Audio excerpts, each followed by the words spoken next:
it's a way to avoid suicide. And on Wednesday, when I met with these girls beforehand, they were telling me, each one was telling me what they want in their chon. They knew that I make a very good chon. They wanted different ingredients. All of them said they love a barley chon. So I decided it's very easy. I'm going to bring along my electric pressure cooker. And when I came there, an hour and a half before Shabbos, I realized that I forgot the barley. I didn't bring along the barley. And I ran around. There were no stores close enough to be able to get the barley. And we survived Baruch Hashem. It was a beautiful, beautiful Shabbos. How many of you cook with barley? 1, 2, 3. Anybody have any clue what just happened?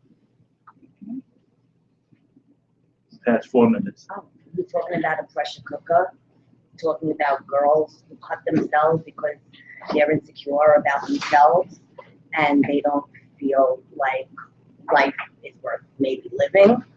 And you did a good deed and made them feel like, you know what, this is for you. You are special. Okay. That's one good thing. But in relation to the workshop we're having this morning, any clue what just happened? You ever have a student who walks into the room? Talked about 3 different things. Those who like food, those who want to hear about what the children go through, and that you've forgotten about the body. But I want to equate it. Maybe it's not a perfect equation. But do you ever have a situation where a student comes in, you're ready to start class, and a student starts telling you about something very personal in their life? You ever have that story? Okay. And what do you tell that student?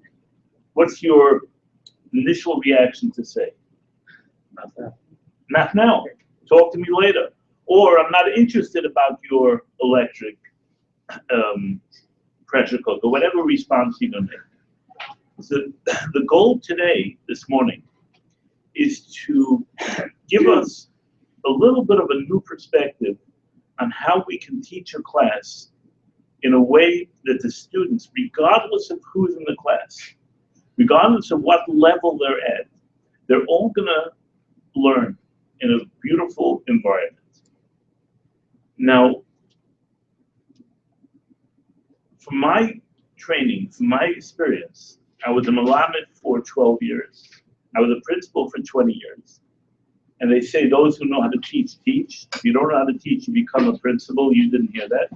If you don't know how to be a principal, you become an educational consultant. And if you don't know how to do that, you're stuck. Of all everything, what is the most difficult one? Teaching. As an educational consultant, you're in a very good position.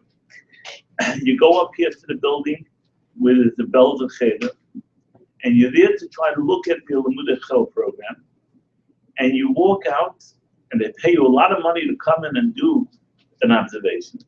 And you tell them, it's very, very simple. I have one suggestion to make. Have your general studies teachers, your English teachers, speak in English. Okay? I'm walking in there, 90% of the lesson, of an English lesson, is in Yiddish. This is nothing, not here. It's all over. That's part of your problem. And you get a check for that, and you leave. And the next day, what's happening? They're continuing to speak in Yiddish. It's a great, great panas. A teacher is the most difficult job there is. And that's why maybe I left teaching. You have a chance to impact students in a way that is, you can't compare the two. It is the most difficult job in the world. I have a very close friend who's a brain surgeon. His name is Dr. Eric Nussbaum.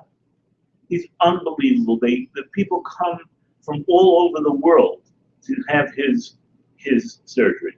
He's unbelievable. And we're very good friends. One time I had a little schmooze with him. And I said, you know, assume that I can handle blood and assume that I can handle the delicacy of brain surgery, how long would it take me to become a brain surgeon? How long would it take me to be able to go into an operating room and perform brain surgery? And he said, if you joined me for a month, you can perform a simple brain surgery. What's Pshat? Why is a physician so successful if he is? A physician needs one skill. What is that skill? He has to be able to cure the patient. You're sitting at your accountant's office. It's now before man don't have a need really to go to an accountant's office to do your taxes. 0000. But assume that you are at your accountant's office and you're waiting to be seen next in the waiting room, and you pick up a magazine, kosher magazine. There's a story over there of a doctor in North Dakota. This doctor is a doctor who cures cancer. And it speaks a little bit about his everything about him. He doesn't have any secretaries or nurses. He just doesn't know how to treat them nicely. As a result of that, if you make an appointment for Monday afternoon at 1, it could be he's leaving the office at 7. You're still waiting in the waiting room, and he'll say, see you tomorrow. No scheduling. If you get into his office and he has to check you, he'll use tools that are not sterile. You come into his office and you tell him, I was told to come to you to have a severe case of cancer. He says, you don't want to live anyways. You don't look like a fine person. Just go ahead with life. You know, however long you'll live. Why are you coming to me? He has tremendous, you would say this is not a person that you want to ever see. You never want to meet him. And you're reading this magazine. 3 months later, you're sitting in front of your house, and a neighbor walks by, and you see the neighbor is crying. You say, what's wrong? He says, I just came from the doctor, and the doctor says, I have an incurable case of cancer. I was given 3 months. What do you tell this neighbor? There's one in North Dakota. There's a doctor in North Dakota. 1 second. That doctor is a miserable human being. Why would you send him? Because this doctor only needs to have one skill. I didn't tell you the fact that this doctor has a 90% success rate. You have no question you'll send this person to North Dakota, even if it's the closest friend. Because what skill does this doctor need? This doctor needs to be able to heal. Regardless of what else what kind of personality he has, what kind of skills he has, it's nicht. I had a very, very famous court case. I sued a company and I won $5 million, and they kept on appealing. They finally went to the Supreme Court in Washington. It's the highest court in the country. They have 11,000 plus requests from people to take their cases, people who were not satisfied in the lower courts. And that year, which was 2 years ago, they took my case, not that I wanted them to, but the company who lost, they appealed. And it was one of 78 cases they took that year, and mine was one of them. It was a very interesting case. I had a team of 11 lawyers. Now, one of my lawyers was unbelievable. He was able to convince the judge of anything he wanted.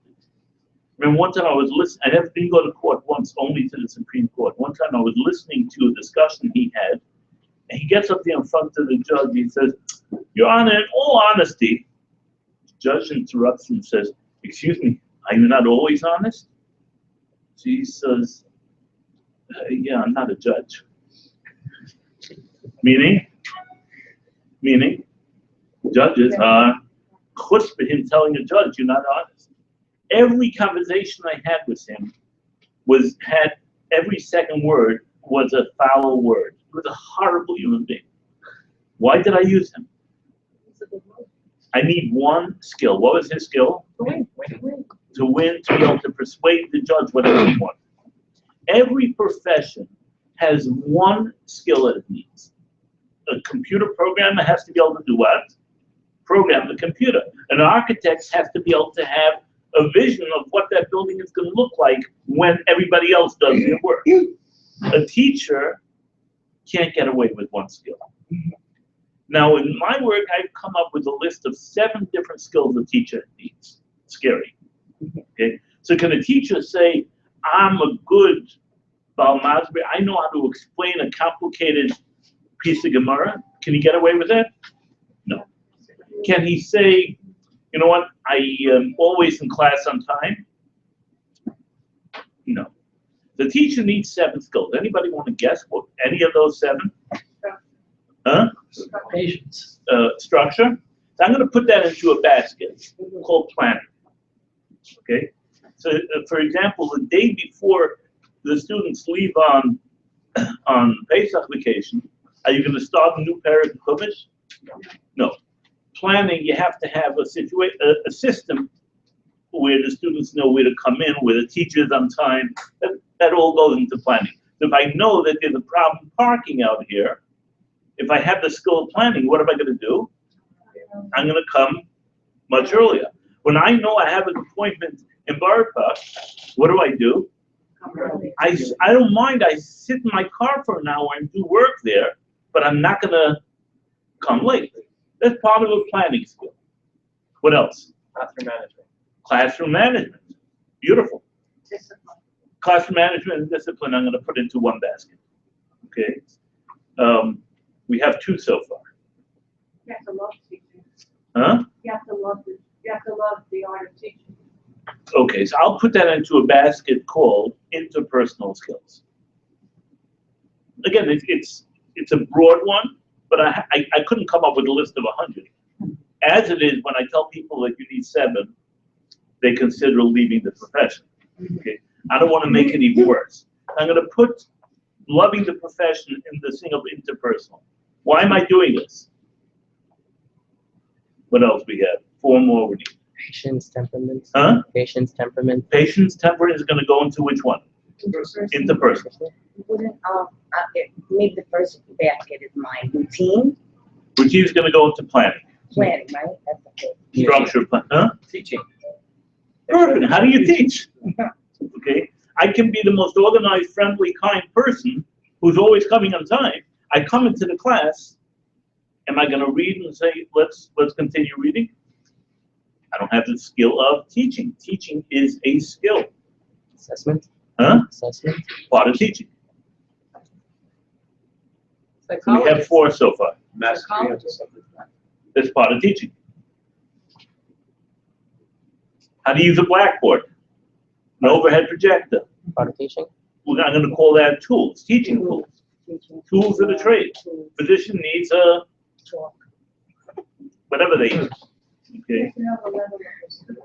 Hmm? You have to know the level of your I would student. call that into interpersonal skills, and then goes along with teaching too. They can go to both areas, both buckets. We have how many more? 2 more. 2 more.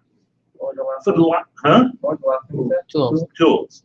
For the life of me, I cannot teach science.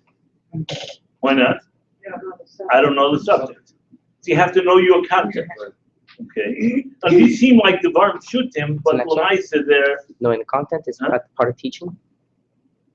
I may have the skill of teaching, right? I know the science of teaching, but I don't know the content I'm supposed to teach.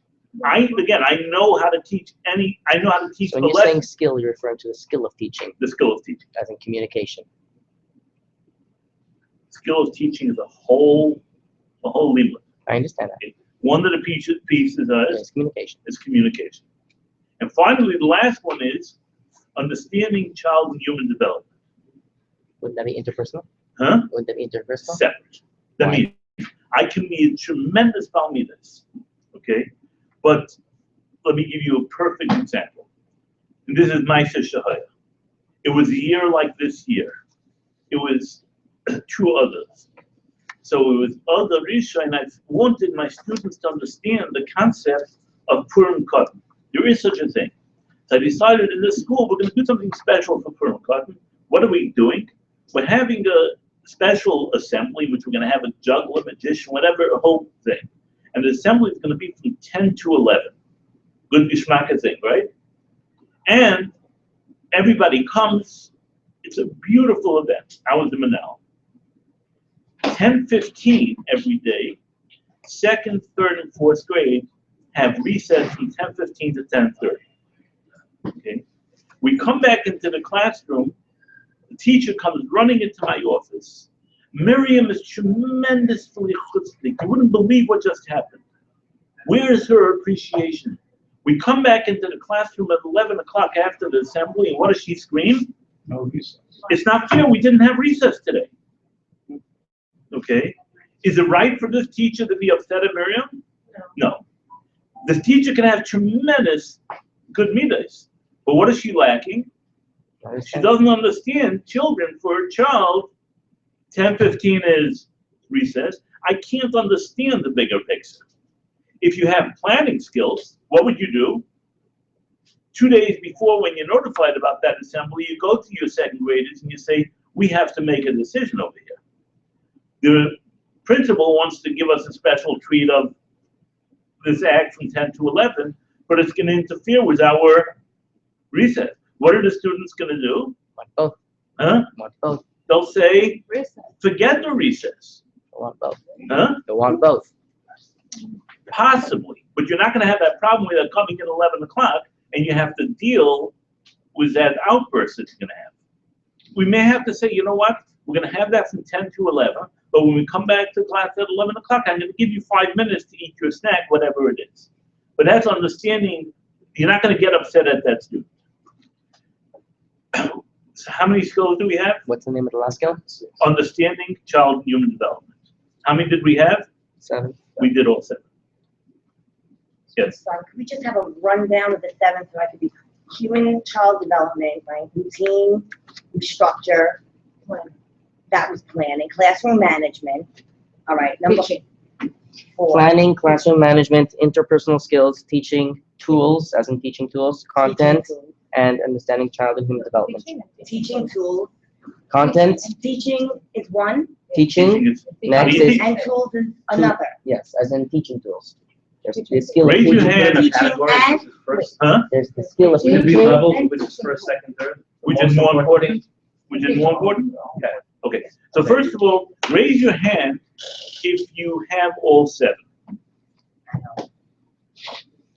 So let me just tell you, to keep you at ease, I have not yet met a person who has all 7. Okay, so feel okay.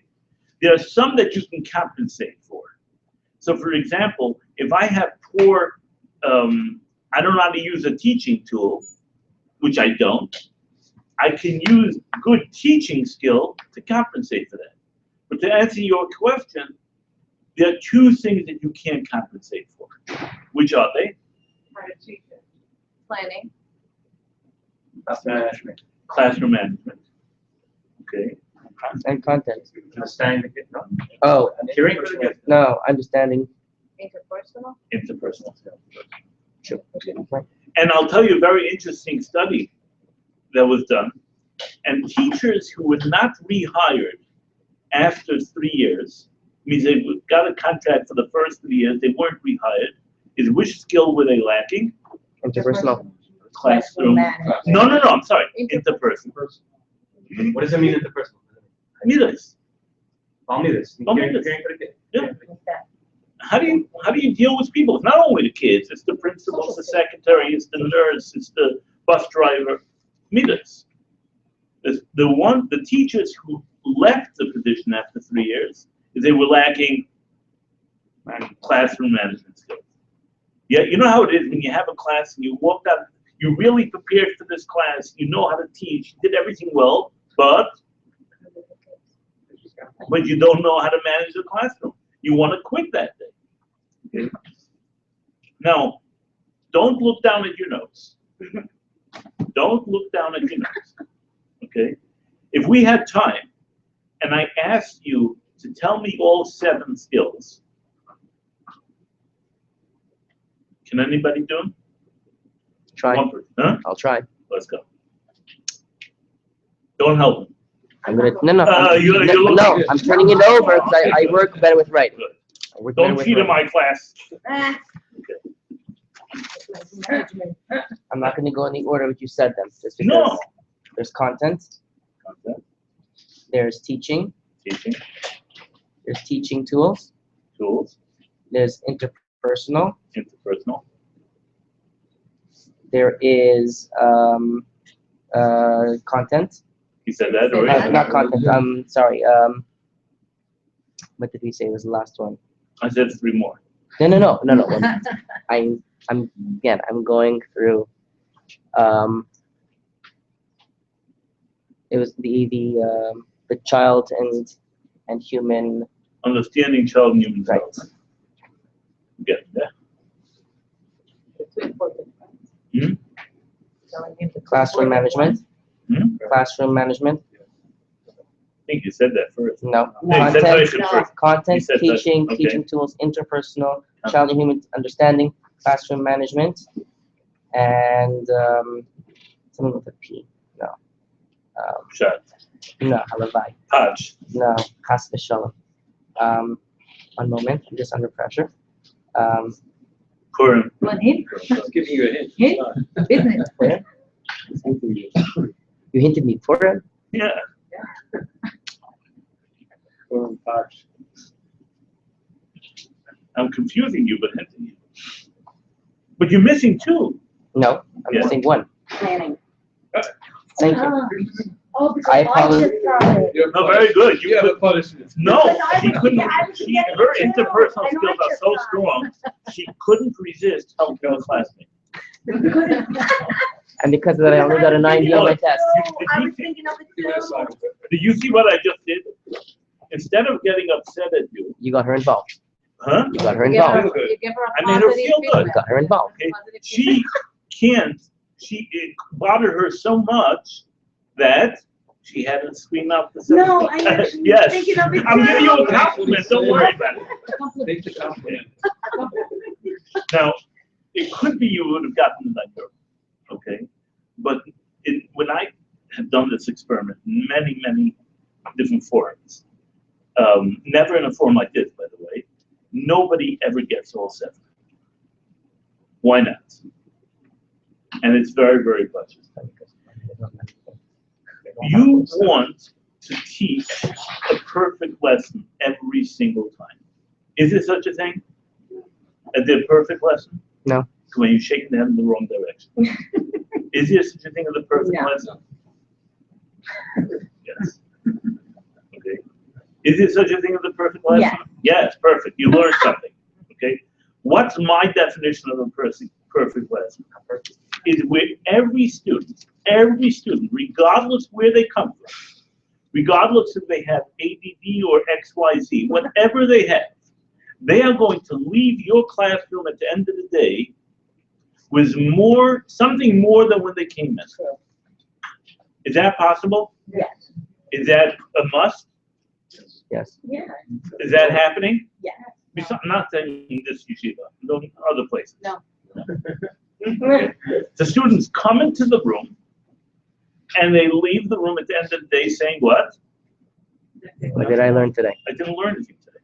What typically happens when a child comes home at the end of the day and the parent says, what did you learn today? What's the answer? I don't know. Nothing. I don't know. I don't know, or more typically nothing. Okay? And then we're surprised why we have a problem in the classroom. I said before, teaching is the most difficult profession, but it's also the most rewarding profession. Okay? I can't imagine having the possibility of taking a group of students and doing what? Bringing them up one level. I spoke last week to the high school girls of Beis Yaakov of Ger. Now, how it is that a Ger high school for girls would hire a man to speak to their students is still a surprise to me. But in the course of the discussion, I said, why are you late? See what I just did? I was just able to laugh at there, which is Embarrassing. Embarrassing. Do we ever ask our students who come in late, why are you late? Not this yeshiva, okay? Oh, yeah. That is an issa d'oraisa. Whenever you call attention to somebody who's doing something they shouldn't be doing in public, you are embarrassing. And I can go through and give you a lot of different proof to that, but we don't have the time for it. What's the solution? I'll buy you a Torah Masorah like 7 years ago, you get a course. And you did that back with the guy. I didn't, what's the Wilchain? You should go out privately and talk to the kid? You continue teaching, number one. Number two, you make your teaching so geschmack that what? The kid Doesn't want to That be doesn't late. want to come late. And if the kid came late, no, he's totally in his parents. right. It's not his Half an control. hour. So what do? After class, you say, what? You call him up. You speak privately. And what do you tell the child? You try to ask why was he late. Trying to understand why he's late. I missed you today. Okay, Very, very different. right. Who are you putting the blame on? Myself. You're talking about yourself. Okay? What's the kid gonna say? I don't believe you. No. Okay? Is he gonna start telling you all his excuses? You know what he's gonna say? Sorry. I will try best to not. It works 100% of the time. When you're doing it in public, But you have to be very consistent because that's called planning. You have to have a plan for everything you do. It's also called classroom management. It also distracts the class in the middle of teaching, and all of a sudden you're bringing your attention to someone else. You're losing their focus. Exactly what happened over there. Okay? I don't have the teaching skill if I'm doing that. Okay? But let's go back to this discussion of Ger. In the course of the discussion, I was telling them that if I had a chance, and I think there may be a chance in this building, okay? If I had a chance and I was 20 years younger, I would start a yeshiva here in Brooklyn that would be built on 4 yesodis. Number 1, no tests. Okay. Number 2, no homework. Number 3, no report cards. Number 4, no brides. Brides. No prize. No prizes. Prizes could be good when When they were earned. at the end you tell them, by the way, I feel great what you did. So let's make a little party. But not if you're going to do this. That's what you're going to do. We have already conditioned our children. When you say take out your sefer, they say, "What am I going to get for it?" Okay, it's and it's resulting today in the adults. If you take an other Sabbanim program, okay, and you say there's not going to be a raffle, there are no prizes, what's going to happen to the attendance? Drop tremendously. We have trained our and now adults. Why do we need a Chinese auction? Get tzedakah. Why? You have to give tzedakah. Support our organization. But we have trained them to get something for doing something. Yes. I'd like to just say something. If there's no tests, there's no report card, there's no accountability for the student. If there's no prizes, then you're saying that the child you're right, the child should learn because of that. But we get paid for what we're doing. So in essence, the child is getting paid for the report card. The child is getting paid for the candy that you're giving him. That's his paycheck at the end of the day. The greatest payment you can give yourself and the child is success. Recognition. They did a study, and they came up with a list of what motivates a person to do something. Okay? They came up with a list of 10 items. They used 6,000 people for this study, so it's a scientific, accurate study. I believe the 6,000 there were no Jewish people in there, because the greatest motivator we would think in our list would be a kiddush, an edible, right? You open up a besmedrash. I can open up a besmedrash anywhere, and the second Shabbos I'm going to have how many people? 100 people. The first Shabbos I only have 11. I bribed 11 people to come. And what did I do after davening? We had a massive kiddush. Every possible kugel was there. Next week, what's going to happen? Everybody will be motivated to come. So motivation by us would be edible. In this study, motivation was, edible was the lowest level. The second level was prize, and a tangible thing. You know what was the highest level of motivation? Was what was called knowledge of results. How did you do? That means when I finish here today, I can get two different things from Rabbi Delta. He can give me a check, or he can say, you know what? You did a great job. Which one do I want? You did a great job. I'm telling you, don't give me a check. Might not get picked up. It's because you did that court case 2 years ago. You want both. You don't need it. No, I ended up losing. Oh, no. No, I didn't lose, but it's a long story. Exhibition. What's shot over here? Okay, the greatest reward you can give somebody is knowing that they've done well. So what happens in a typical test? When do we give the test? 2 weeks after we have taught the material. And now, by the time I'm giving back the test, the student forgot that they even took a test, let alone what the test was on. And now you grade your test and the class average was 72. You got a problem. What's your problem? What Success. did I teach well? Knowing the knowledge is not good enough. You have What to am know I how going to do? You have to work So on. when do I want to test them?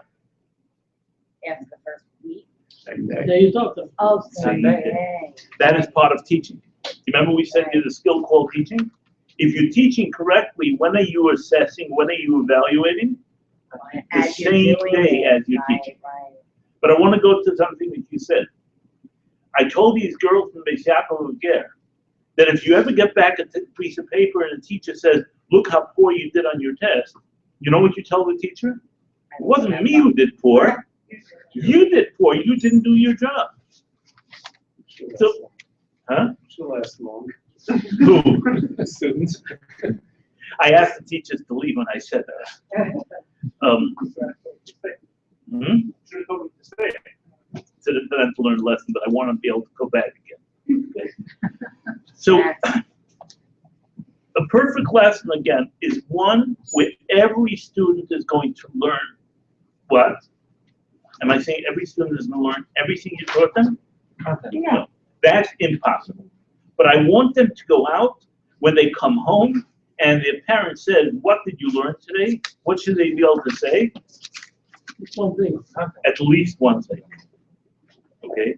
Now, if we would stop right now and you went home and somebody in your family, a spouse, a loved one, now I don't know if you noticed what I just did. Did I say your spouse? What did I say after that? Your loved ones. Why? Because in case you're not married, In case somebody's not married over here. So which skill did I just put into practice? diversity. Interpersonal, understanding child and human development. I can lose one of you if I just said your spouse without saying you're a significant, somebody significant to your family. Because right away I've hurt you terribly and you can't learn anymore today. So these are a lot of tricks that you have to be juggling. Every single word has to be measured that you're going to say. I had a huge problem with that because my nature is to be very sarcastic. Okay, it was terrible. I hurt many, many students with it until I realized the tremendous, tremendous pain you can cause with a sarcastic word. Who likes it? Who likes the sarcasm? Person who you already addressed. The person who said it. Okay, the person who's hearing it, it really, really causes a lot of pain. So let's go back to what we were saying. You come home, your significant other, your spouse says, so what did you learn today by Ginsburg says? What would you say? 7. Perfect. You would say the 7 skills of a teacher. Are you gonna say nothing? No. Now, if you walked out at the end and I asked you, what did you learn today? Now, somebody can say, I learned that there are 7 skills of a teacher. Somebody can say, you know what?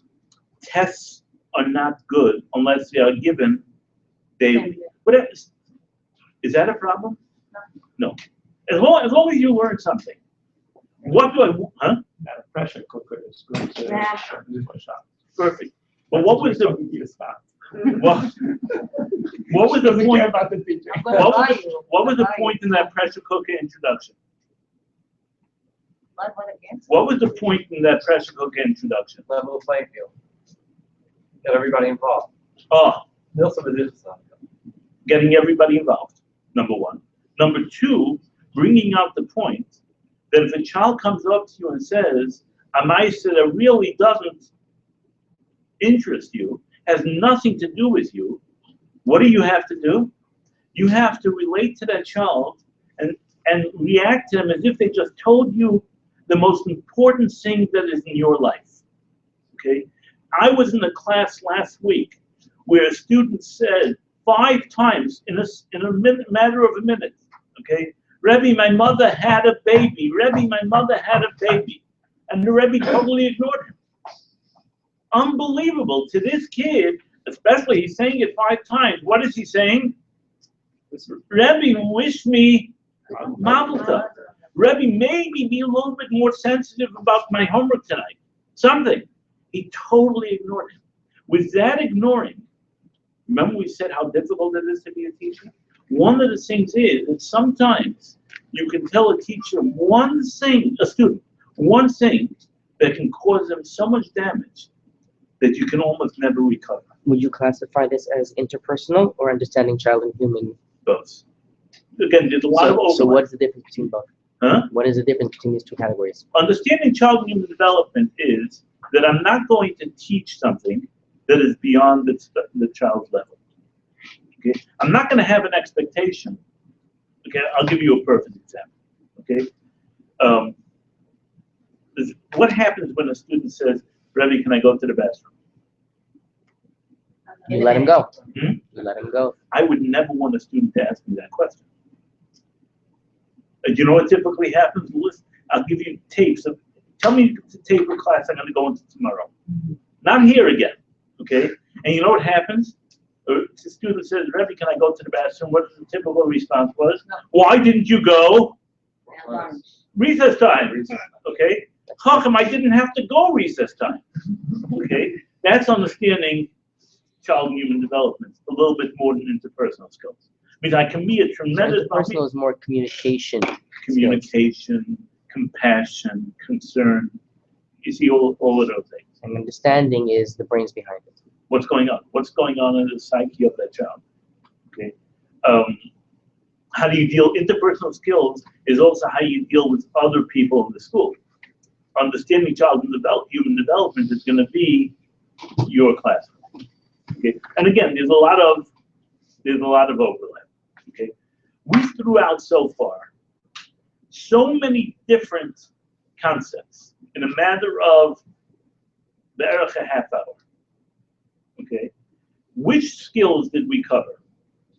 Interpersonal. Interpersonal, did we? We certainly touched upon it. Where did I use interpersonal skills? The way you addressed us. Huh? When you addressed the different people. No, No. that was, When you addressed people who are married, people who are. okay, that was a good one. Okay. But I referred back to something you said, that you said about the testing. Planning, you addressed, I addressed planning. because just the way you structured your presentation by beginning with the 3 stories, One thing, why did I stop that? because you wanted to draw us in, as well as you wanted to use them as reference points by structuring your presentation. Something more than that. Teaching. Teaching. You discuss teaching. It's an overlap. You know, I'm going to explain what I mean. Okay. Paying attention to the child's happenings on in his life, even if it doesn't relate to you. If you have a student in your class, but you have every student in your class that way.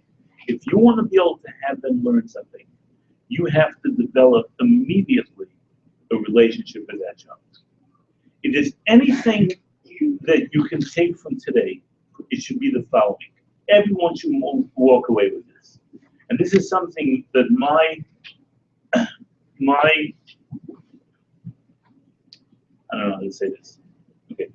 The Nesiva Shalom, which was the previous Slonim Rebbe, his first position was he was Rosh Hashiva in Kvar Chabad, Lubavitch. And his son, who is the current Slonim Rebbe, went to him the night before he was giving his first year. He was going to become a Magashir. And he says, Tata, can you give me one final point? I'm going into my class tomorrow, the first time. Give me some hadracha, one thing. He says, I'll tell you one thing that will make a difference in everything you do. When you go into your class, make sure to give each student a mabat shalava, a loving look. Now, I remember his shir, 60-something bachram in shir. He would walk in every day. Now, we're talking about 19-year-olds. Okay? He would walk in, he would open up his Gemara,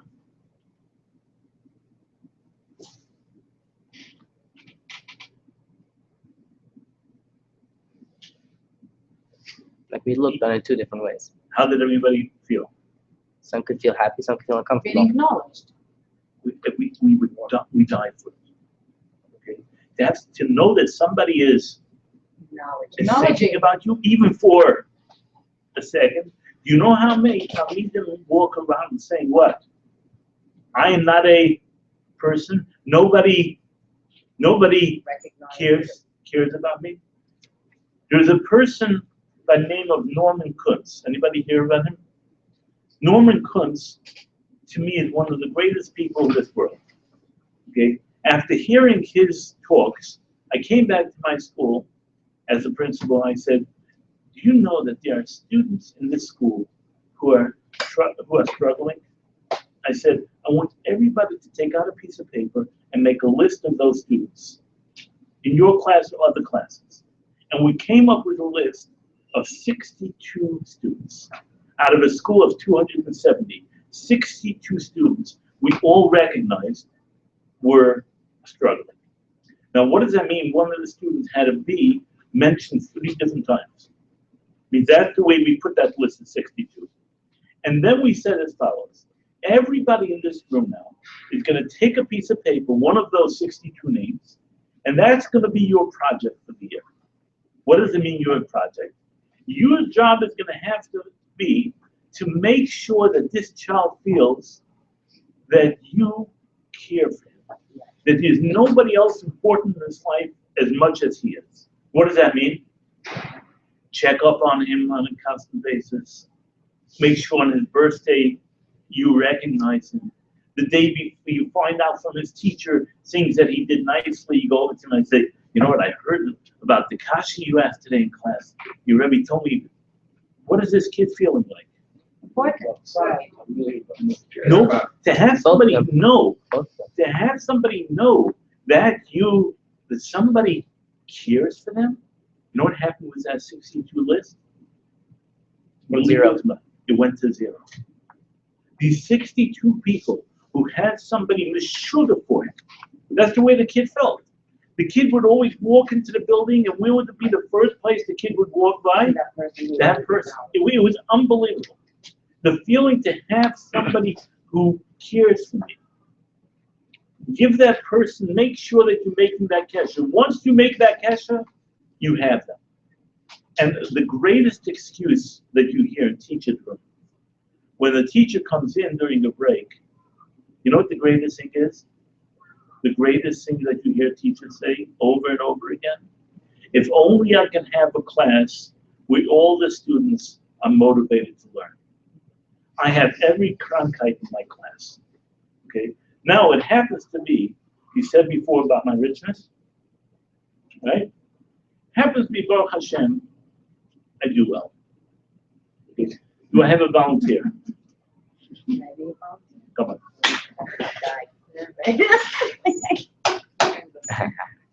I wasn't paid yet for today. Count this, please. Make sure it's not Monopoly. Come to the camera. I want the money. 2,000. How much? 2,000. How much? 2,000. Right. Very nice. You don't need a paycheck today. No? We're reading Megillah Esther this week, right? How many letters are there in Megillah Esther? No cheating. No cheating. Yes? Hmm?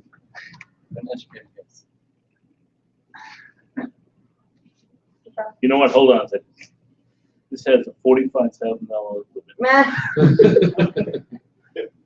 Better guess right.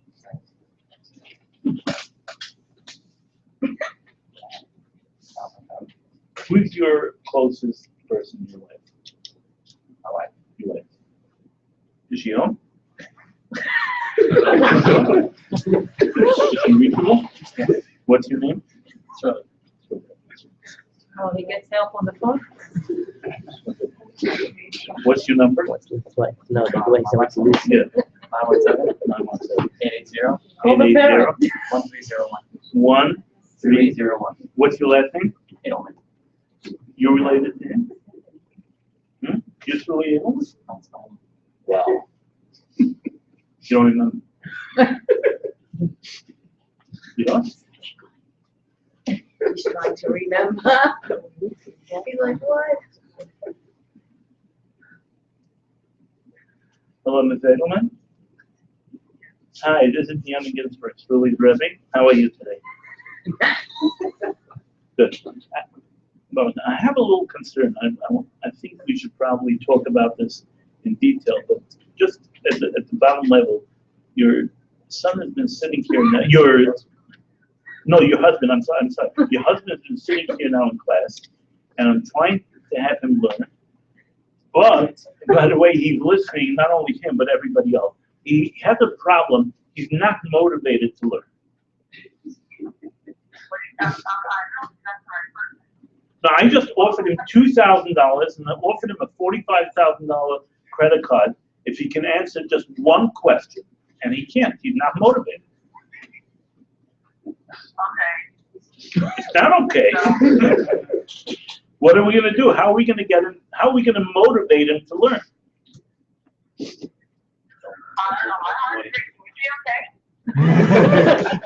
Goalie, I'm fine. I mean, maybe if we give him a homework assignment to study a little bit more, he'll do better. Is that possible? Okay, we'll try. Atzlacha Rabbi, Fredel confirmed if you didn't have one yet. Take care. Give him a hand. Anybody know how many letters the Megillah Esther? I don't. Oh. Now, he could have taken a guess, and I may have had to give you this. Okay? But what just happened? A couple of things happened. What just happened? I embarrassed him? In front of everyone. Your expectations. Okay, let's forget the fact. Forget the fact. Now understand that this is an adult situation. We're trying to illustrate a point. Which point did we illustrate? What does a teacher say in the teacher's room? My students are not motivated. Is that true? Was he not motivated to get this? He's trying. He can try from today to tomorrow. Okay? He can't do it. You know why? Because he can't do it. Not because he's not motivated, but I'm asking him to do something that he simply can't do. Okay? Our children are motivated. I have not yet met a person in this world. Unless they're taught. Huh? I'm sorry. No. No, they could be motivated, but they have to be like taught Exactly. the Everybody information that you want them to taught, know. taught, So that's what you need. taught correctly. Correct, right.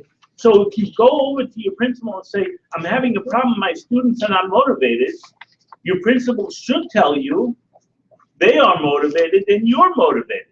What's the problem? Here is a disconnect. There's a ladder that goes from here to here.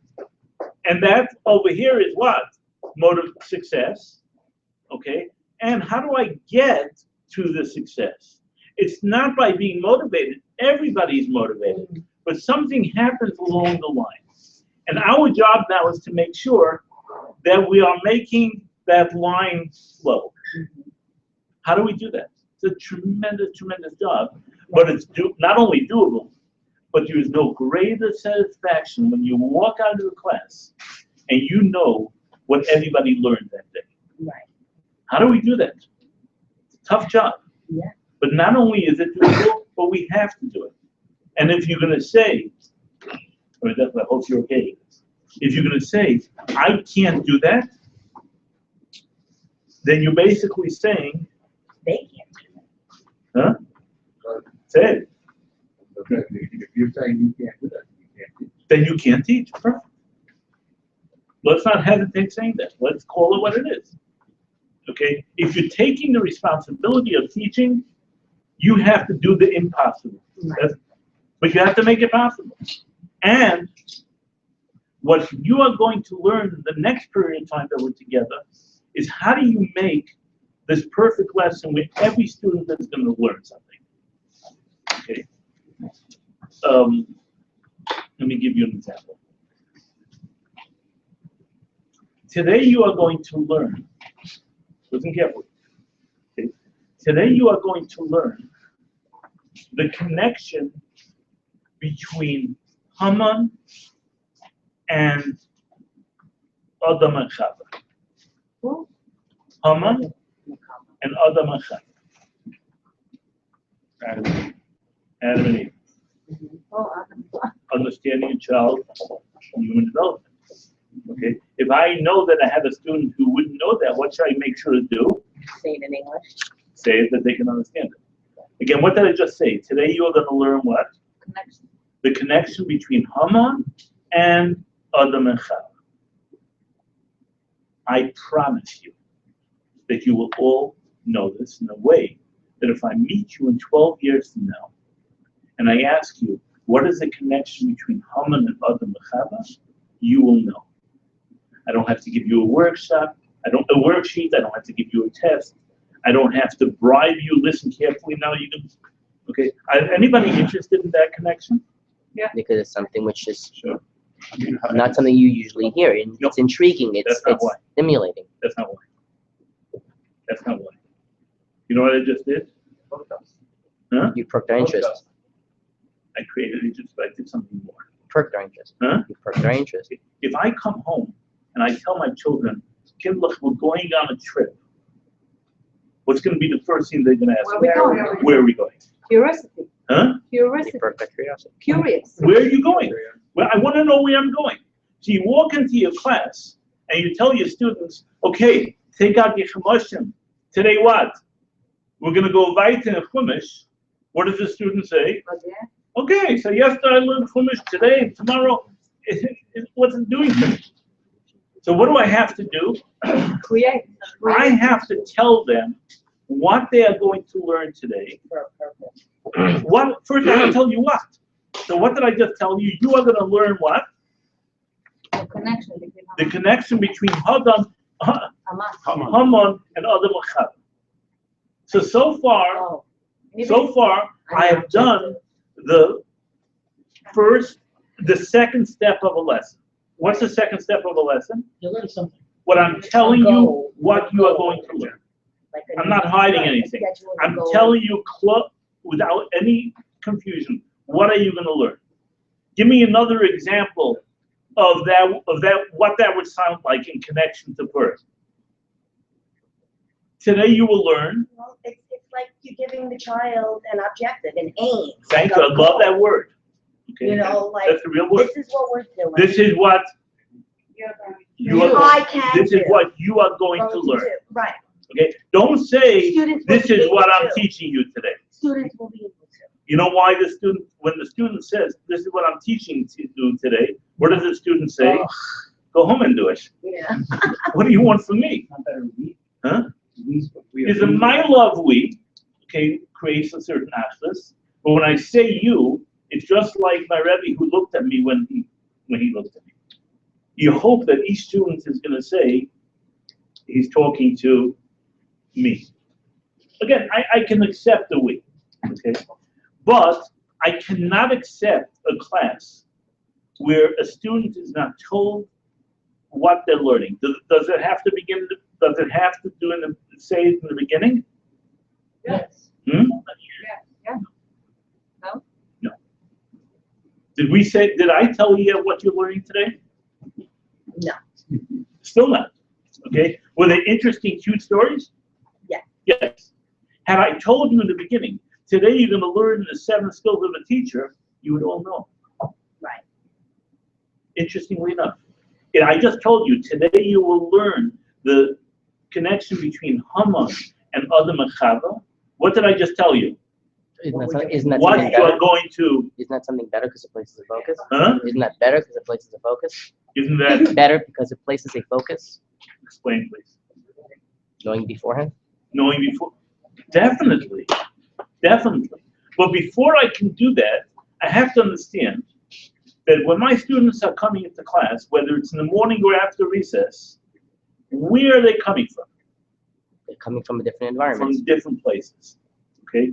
One may be coming from a divorce situation. Okay? One may have just heard that morning that the parents are getting divorced. One may be coming to the class, coming from a home where mitzvahs and Torah are really not that important. And now what are you trying to tell them? Today you're learning another mitzvah. What are they saying? I wasn't interested in yesterday's mitzvah, I'm not interested in today's.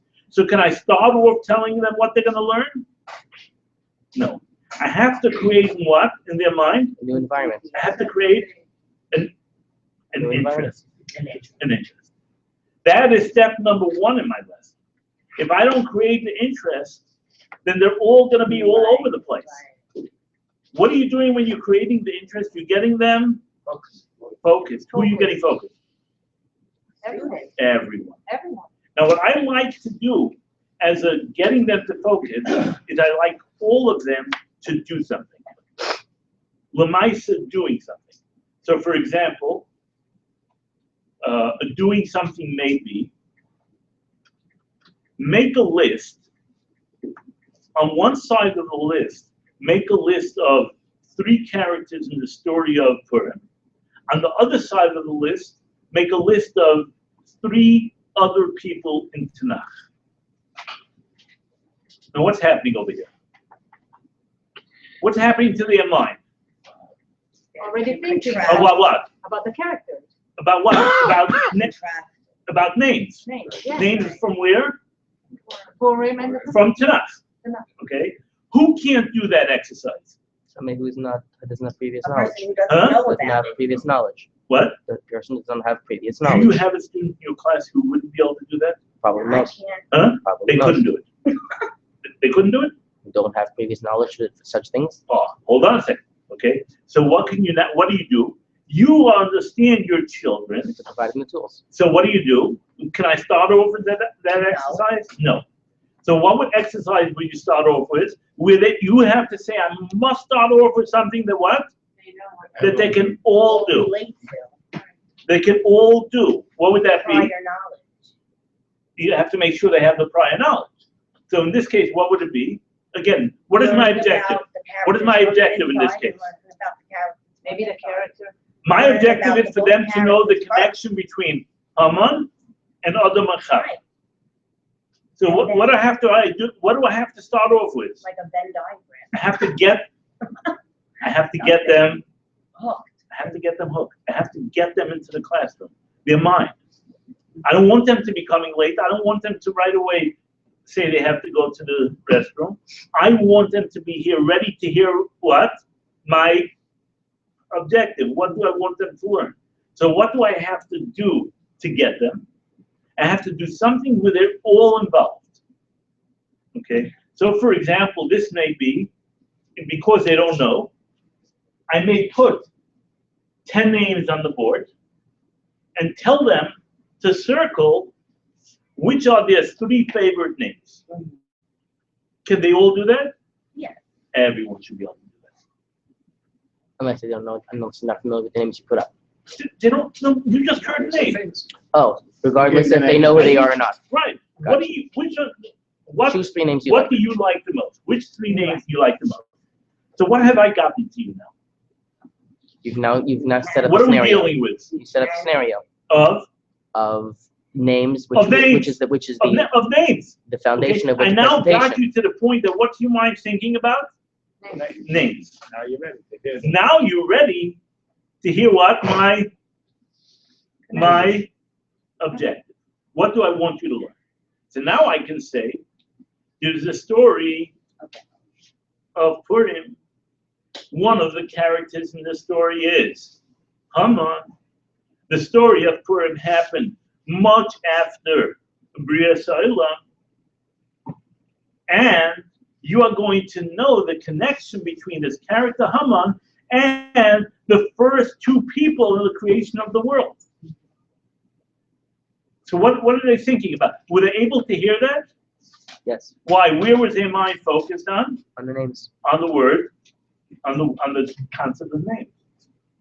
Do you want to know what the connection is? Yes. Are you interested in the connection? I'll tell it to you tomorrow.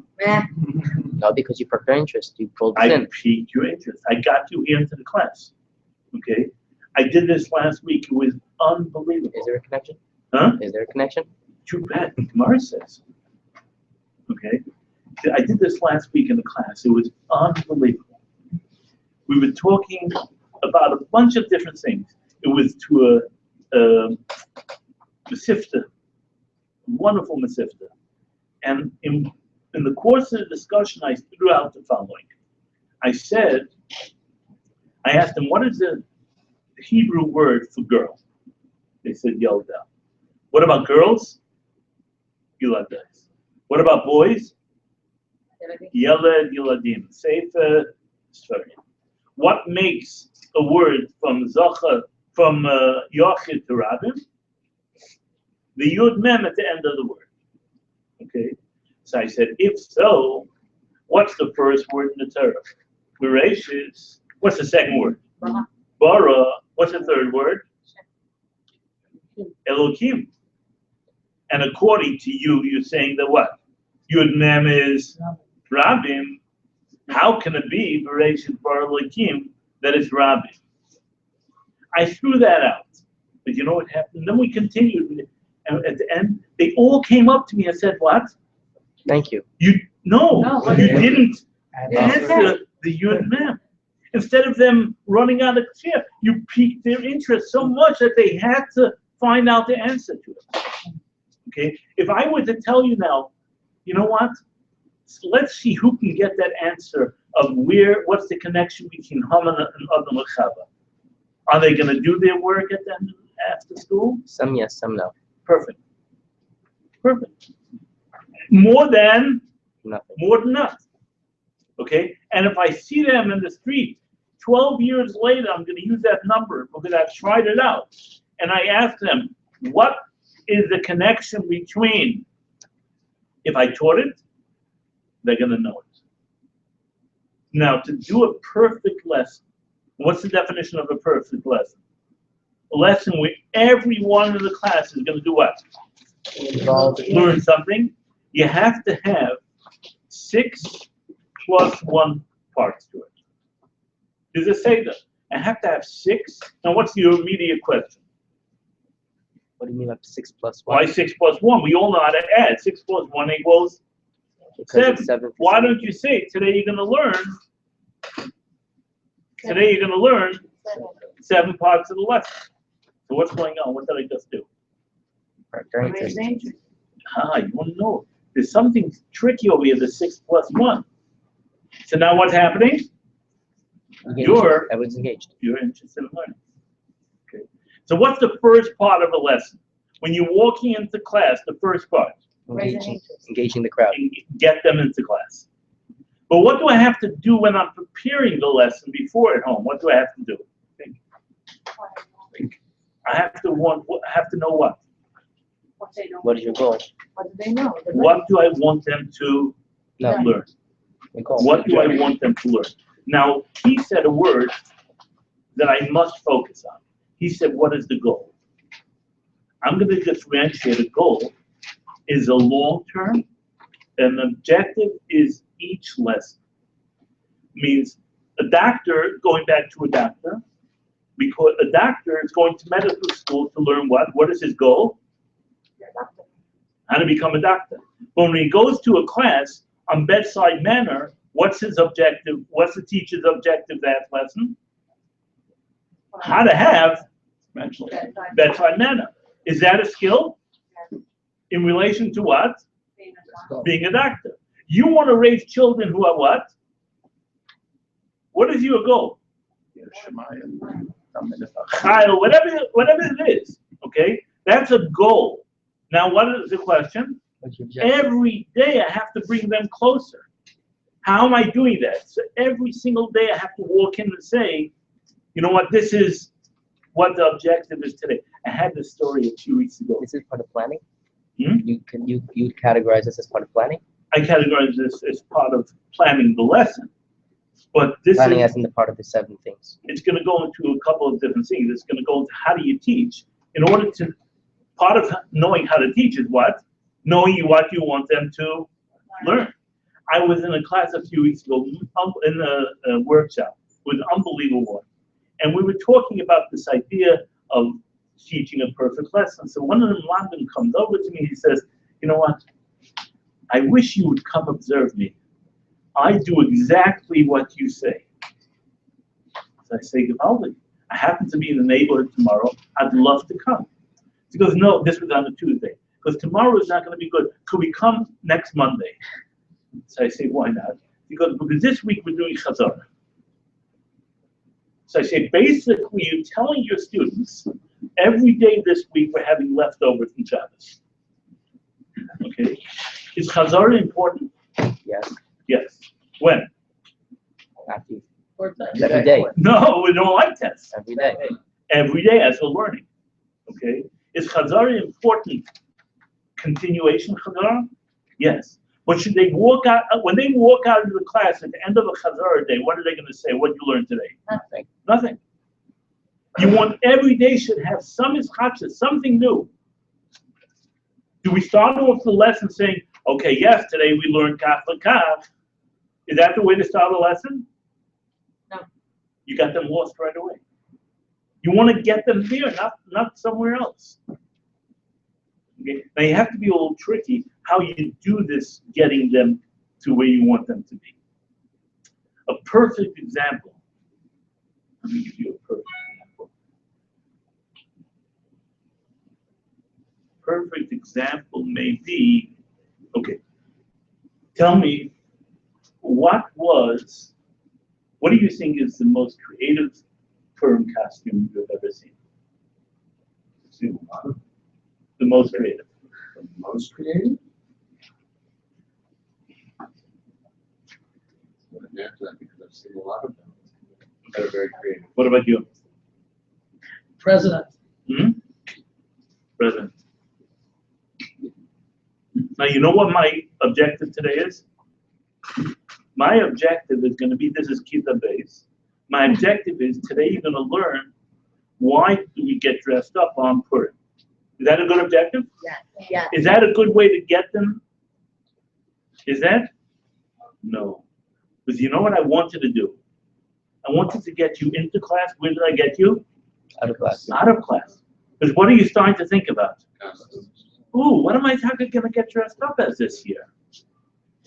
Okay? So you have to be very, very careful if you want to get them into class. Okay? Make sure that you're doing something that's not going to be distracting. Okay? Give me a word that comes to your mind with circus. Clown. Swing. What's the word? Circus. Circus? Lions. Lion. Sorry, I'm focused on what's going on in class. Huh? I'm focused on what's going on in class. We're starting today. We're coming into class. I'm at, Trapeze. huh? Trapeze. Ringmaster. Perfect. Please stand up. Oh, Oh, please stand up. Don't worry. clown. She said that already. Now you see what just happened. When I said, which skill was I practicing? When I just said he said that already, what skill was I just practicing? Paying attention, Person. Interpersonal. Why? What did I just show him? that you paid attention. That when you say something, You remember. I listen.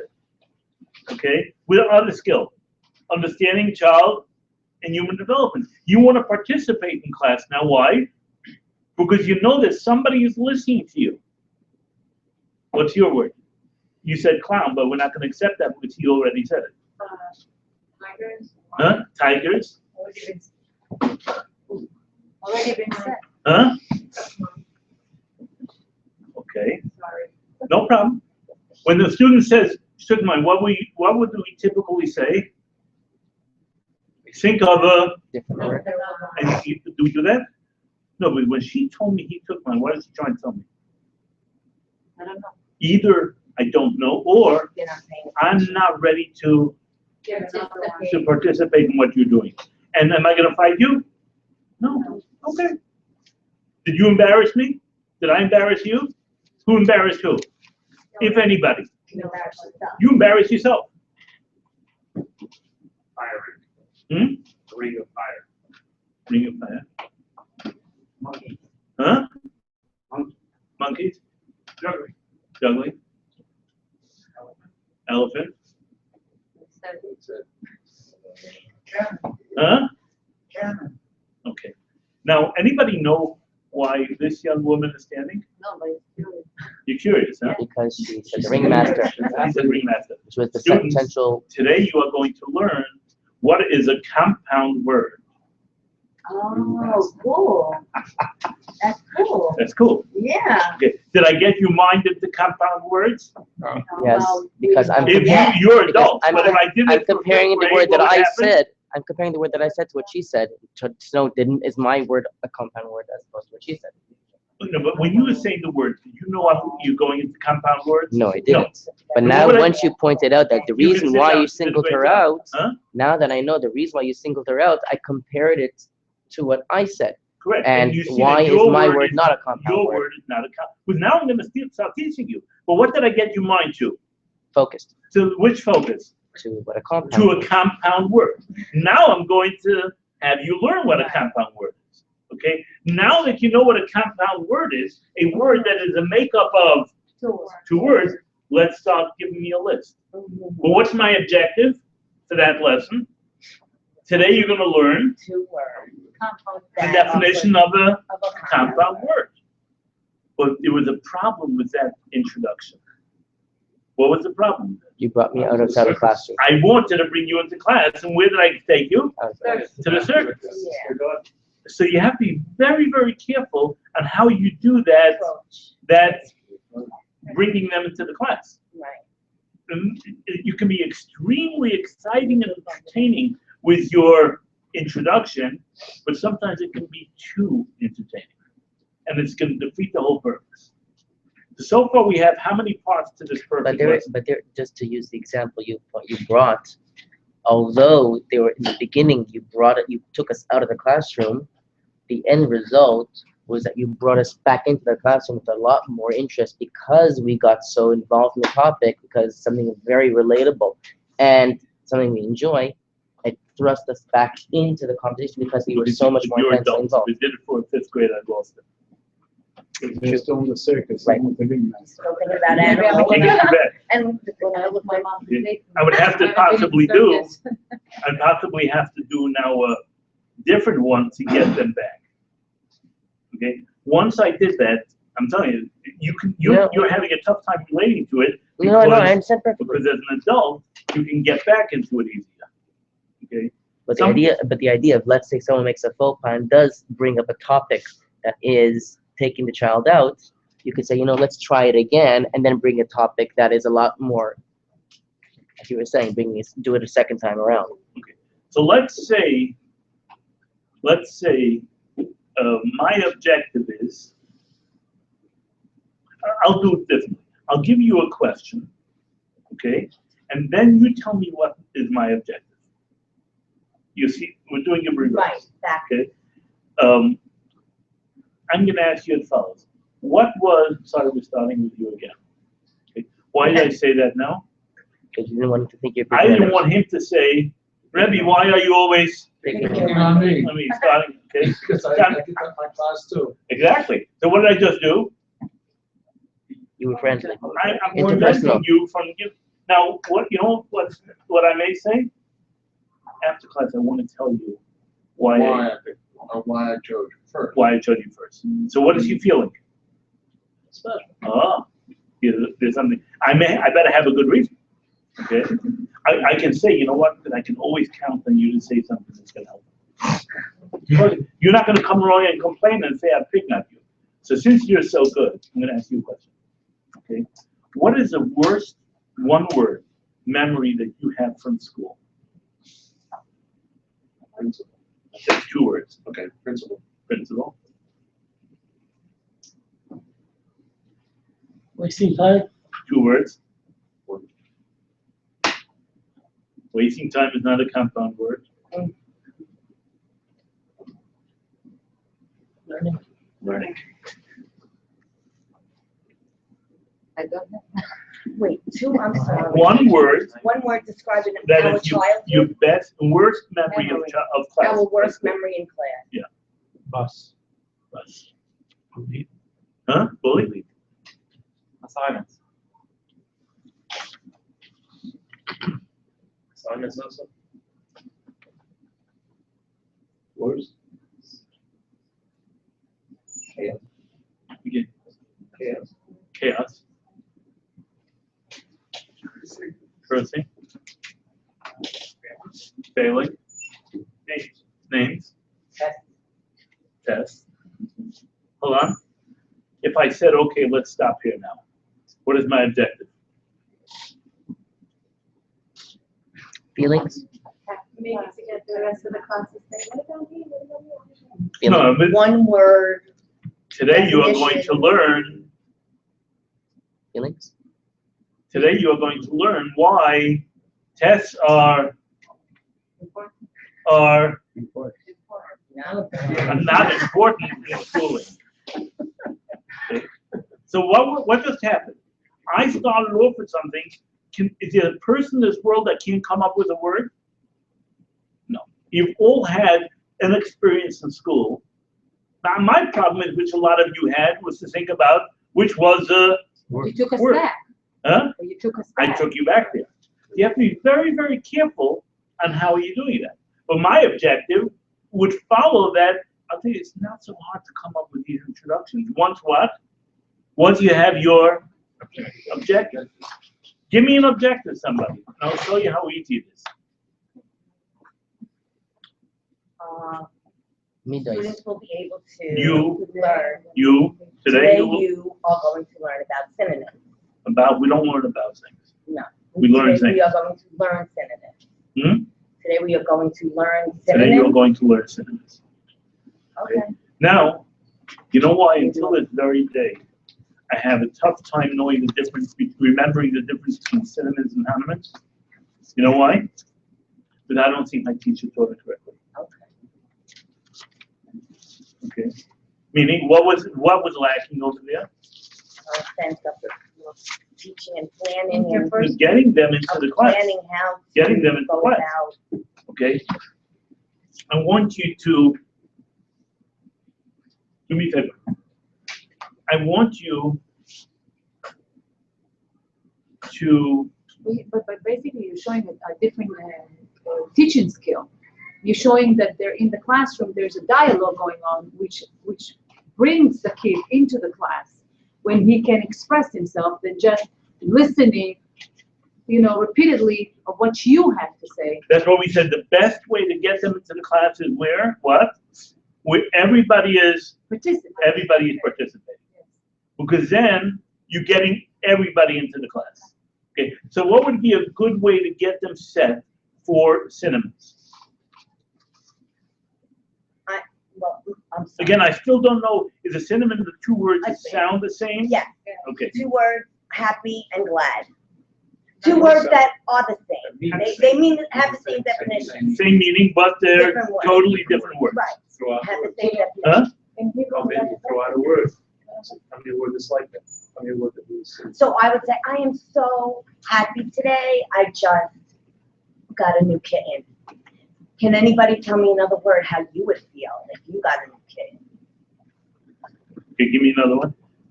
I would do different. I would say, pick a child or something, let's say, the way you're dressed, something similar, match a child that you can point and think about that So who am I pointing to? the class. You said pick a child. No, you say to the student, pick a child, each one should think about a child, and then I'm gonna ask you what you see, something similar, let's say it's a, Okay. That would, as long as I'm getting all of them to work. Okay. You said the word think, which is a very, very critical thing. We have to move along for a tangent for a moment. This is a tangent. I'm making it very clear. What am I going to do after the tangent? I'm going to have to get you back into class. That's the risk of using tangents, but I think the value of this is so critical. Okay. So listen carefully. If I had to give a test on today's lesson so far, okay, give me a question on the test? Besides, what are the 7 things? No. Besides, what are the 7 things? What are the 7 Tools, skills? skills. Give me another question. An example of each one of the skills. What are the 4 things I don't like? Okay. First 2 things of the lesson. Huh? The first 2 aspects of the lesson. First 2 parts of the lesson plan. Okay. Now, I'll tell you what's amazing. Okay. I did this recently on Parshas yesterday. You know the sheets, I don't know if you have it here, where the students get question sheets on the Parsha to go home. Okay, so I took Parsha question sheets from grades 3 to 7. And I did some research, the amazing thing, okay? 7 out of the 10 questions, they usually come with a list of 10 questions. 7 out of the 10, you couldn't tell it was on the 3rd grade list or the 7th grade list. They were primarily the same. And Parshas Yisro, what was on every question sheet? How many names? How many names did Yisro have? Okay, does that tell me they know the Parsha? No. Who can answer that question? All 7? Anybody? No, what was my question? How many names did Yisro have? It's saying that which child would be given that information in which class. If they don't know Rashi, and So every year they got the same question. They're not going to know that. Every year they're getting the same question. I mean, if it's taught properly, okay, they have to be told once, taught once, and Reminded. they'll know it forever. Reminded. Forever. Okay. Now, what was the question? How many names did Yisro have? Okay, good question. Okay. Let me give you this better example, and I'll show you what I mean by that. And again, this is a tangent, but an important one. Ladies, I know that you're enjoying today's session tremendously. And as much as you would like to show that appreciation, but you are not allowed to send me Shalach Manas. Did you all hear? Yeah. What are you not allowed to send me? Shalach Manas. Did she get it right? Yeah? Okay. Is she lacking any information? Yes. Yes. She doesn't know why. Huh? She doesn't know I why. don't know why. Anything else she doesn't know? The address. Better send it. How about this one? Of the mitzvahs of Purim, okay, which ones can't you do for me? Well, then, did I tell him that?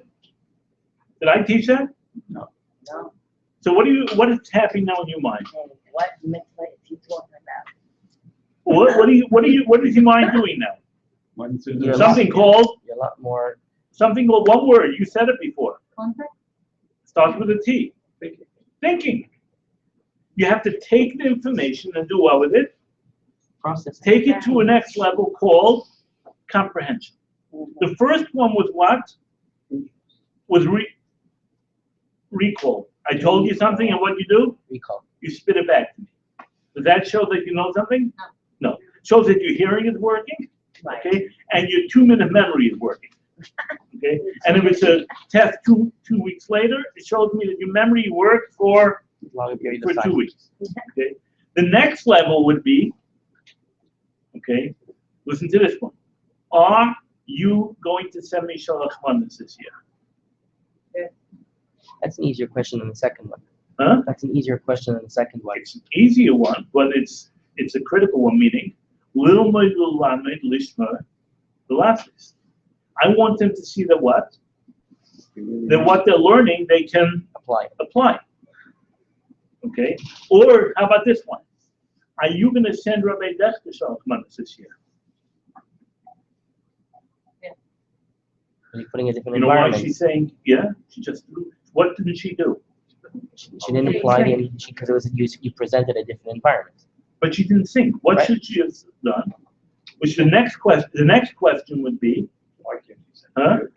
The next question would be, tell me, why are you not allowed to send me Shalach Manas? That's easy. Did I tell you that information? Yes. Did I tell you why? As you said before? Didn't tell you why. We wanna show your appreciation. Then why not?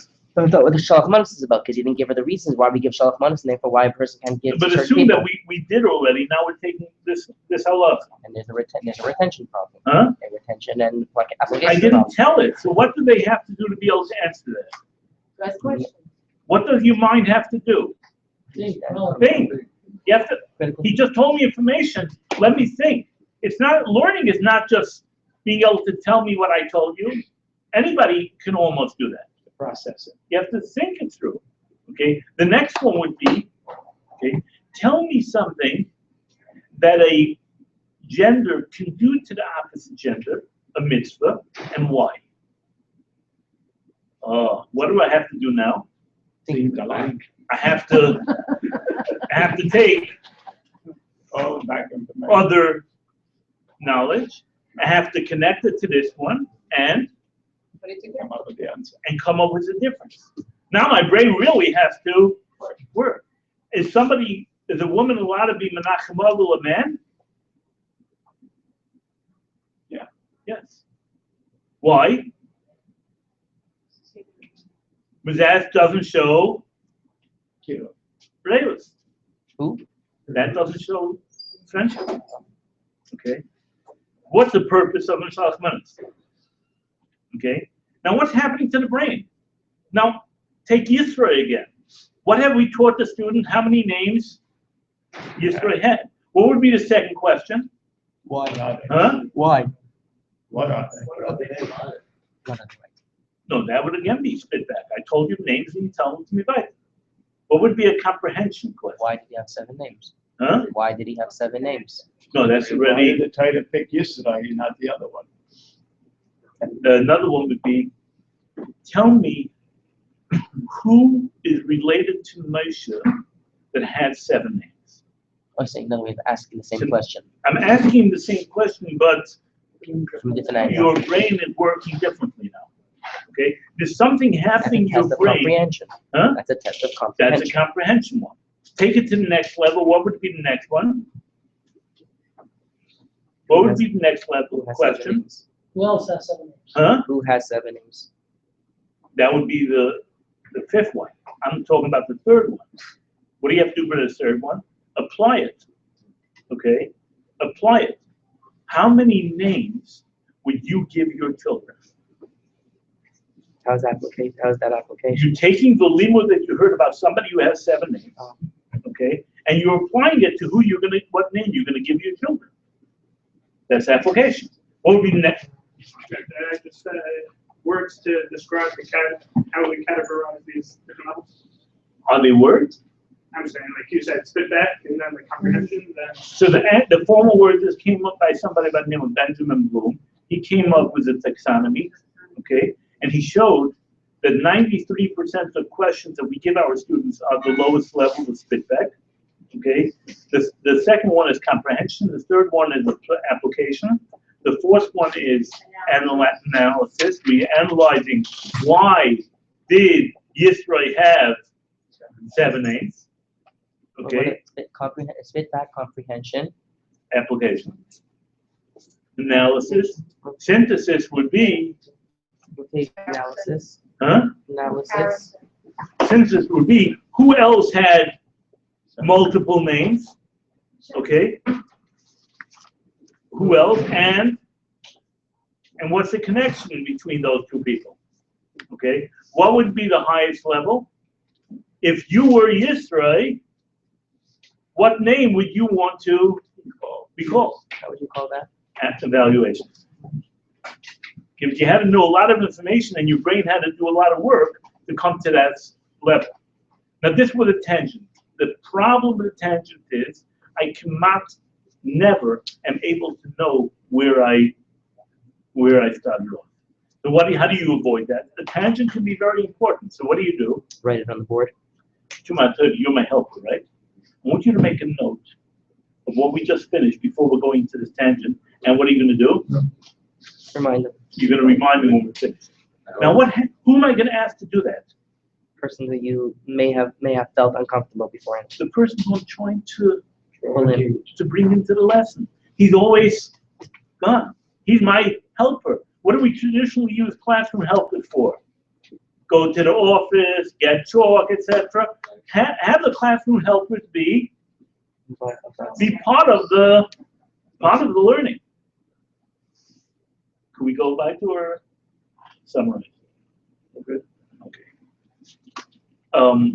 Again, I'm throwing a lot of information. Okay. Are we finishing anything? Did we come to any one conclusion? Yes. Any one conclusion? How many skills?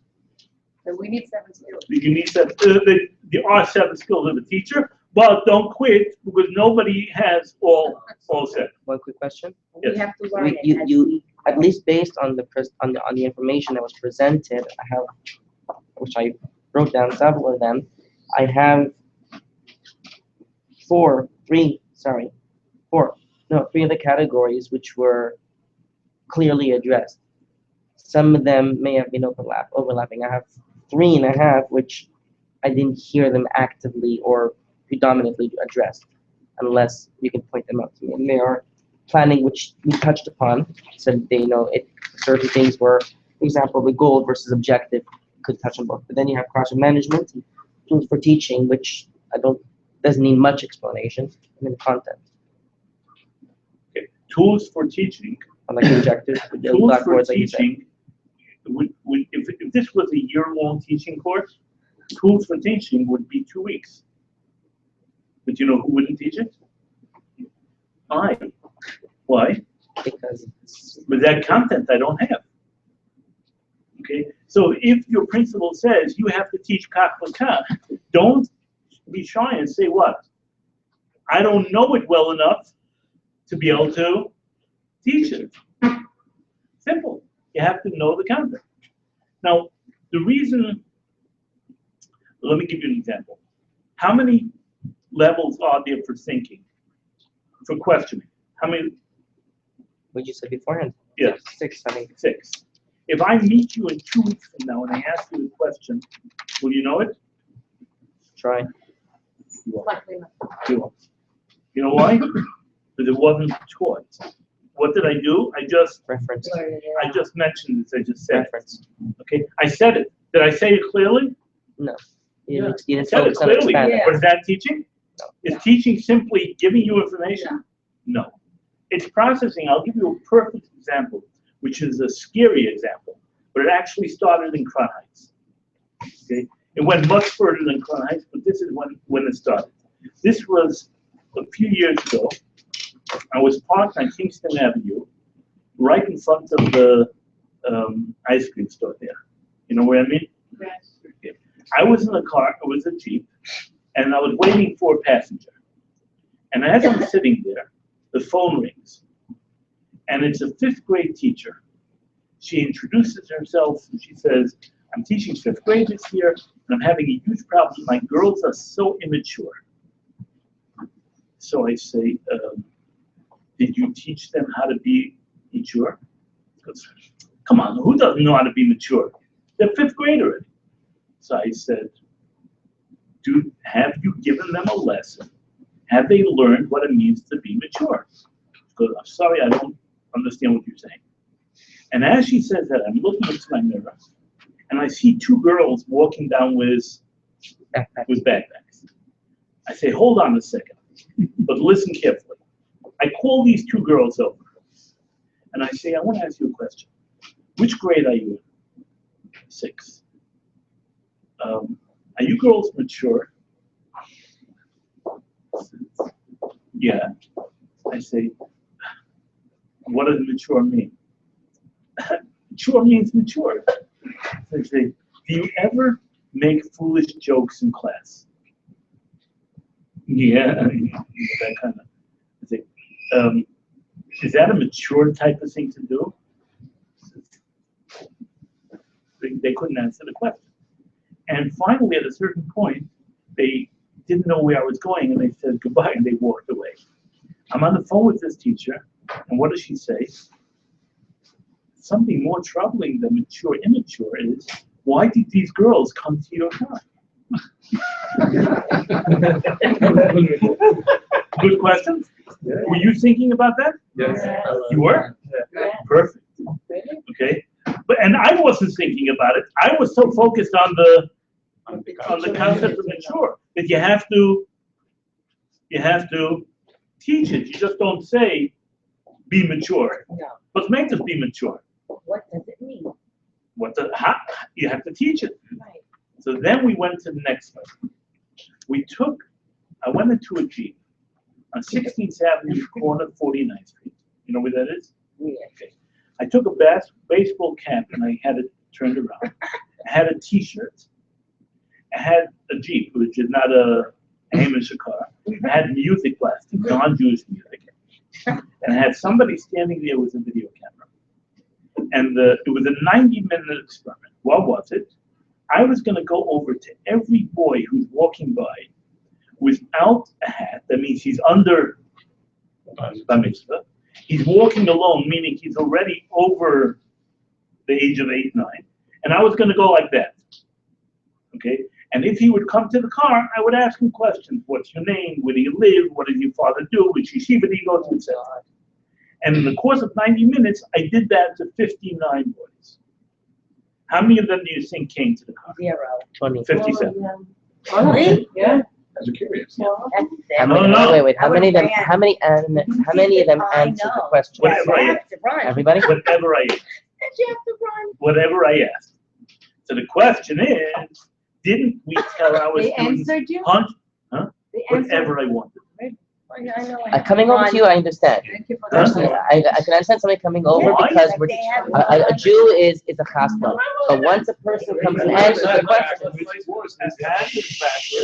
No, personally asking directions. it gets even better. Hold on. Not a So, kid. so far we have Crown Heights and we have Bar. Doesn't matter. Okay. Now we went to Williamsburg.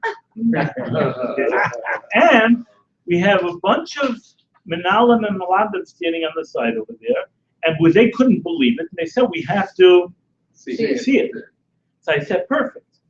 I dressed like this. Now in Williamsburg, I may look like a guy dressed like this, okay? But I look more Jewish in Williamsburg dressed like this than I look Jewish in that car in Borough Club dressed like okay?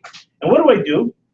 I stopped the first boy walking by, okay? It was on Lee Avenue, corner Wilson. I say, how do I get to Bedford Avenue? He points. Thank you very much. Each boy that walked by got another question. And these people standing over there, their eyes are popping out. And I walked over finally after 10 kids. And I What's said, wrong? huh? What's wrong? What's your problem? They all said, why are they stopping and talking to you? So I say, 1 second, we teach them to have midas, etc., etc. So I say, there's something going on wrong over here.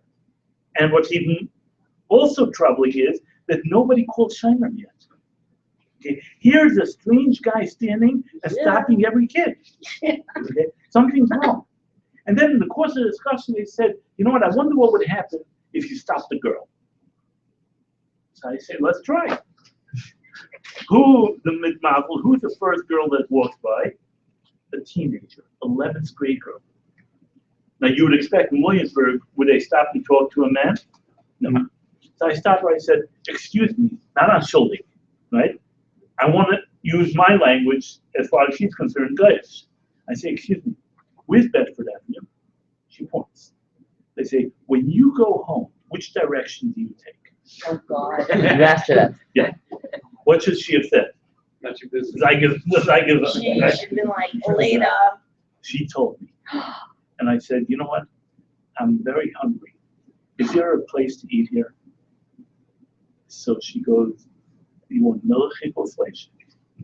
So I say, what do you prefer? We're having a conversation. Conversation already. Okay, is that simply asking for directions? No, now you finished. And So now is that Mida showing? she should have been like, adios. Goodbye. These guys are standing there and their eyes are getting wider and wider. Like, what in the world are you talking to her about? She says, milchik is over there, flesh is over there. I say, how's the hashgacha? They're very good. So I say, would somebody who belongs to the Satmar Kehillah eat there? Good, yeah. So I say, which Satmar? Now she starts smiling a little bit, like what? Like, how do you know that? So she goes, both. So I say, are you Satmar? Now this conversation is already Now it's getting On personal. left walk mode. going into, she goes, yeah. I say, which one? So she goes, Rabbi.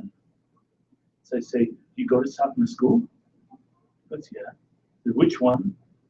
Rabbi. So I say, which kids are you in? 11. So I say, did you learn Shemitah this year?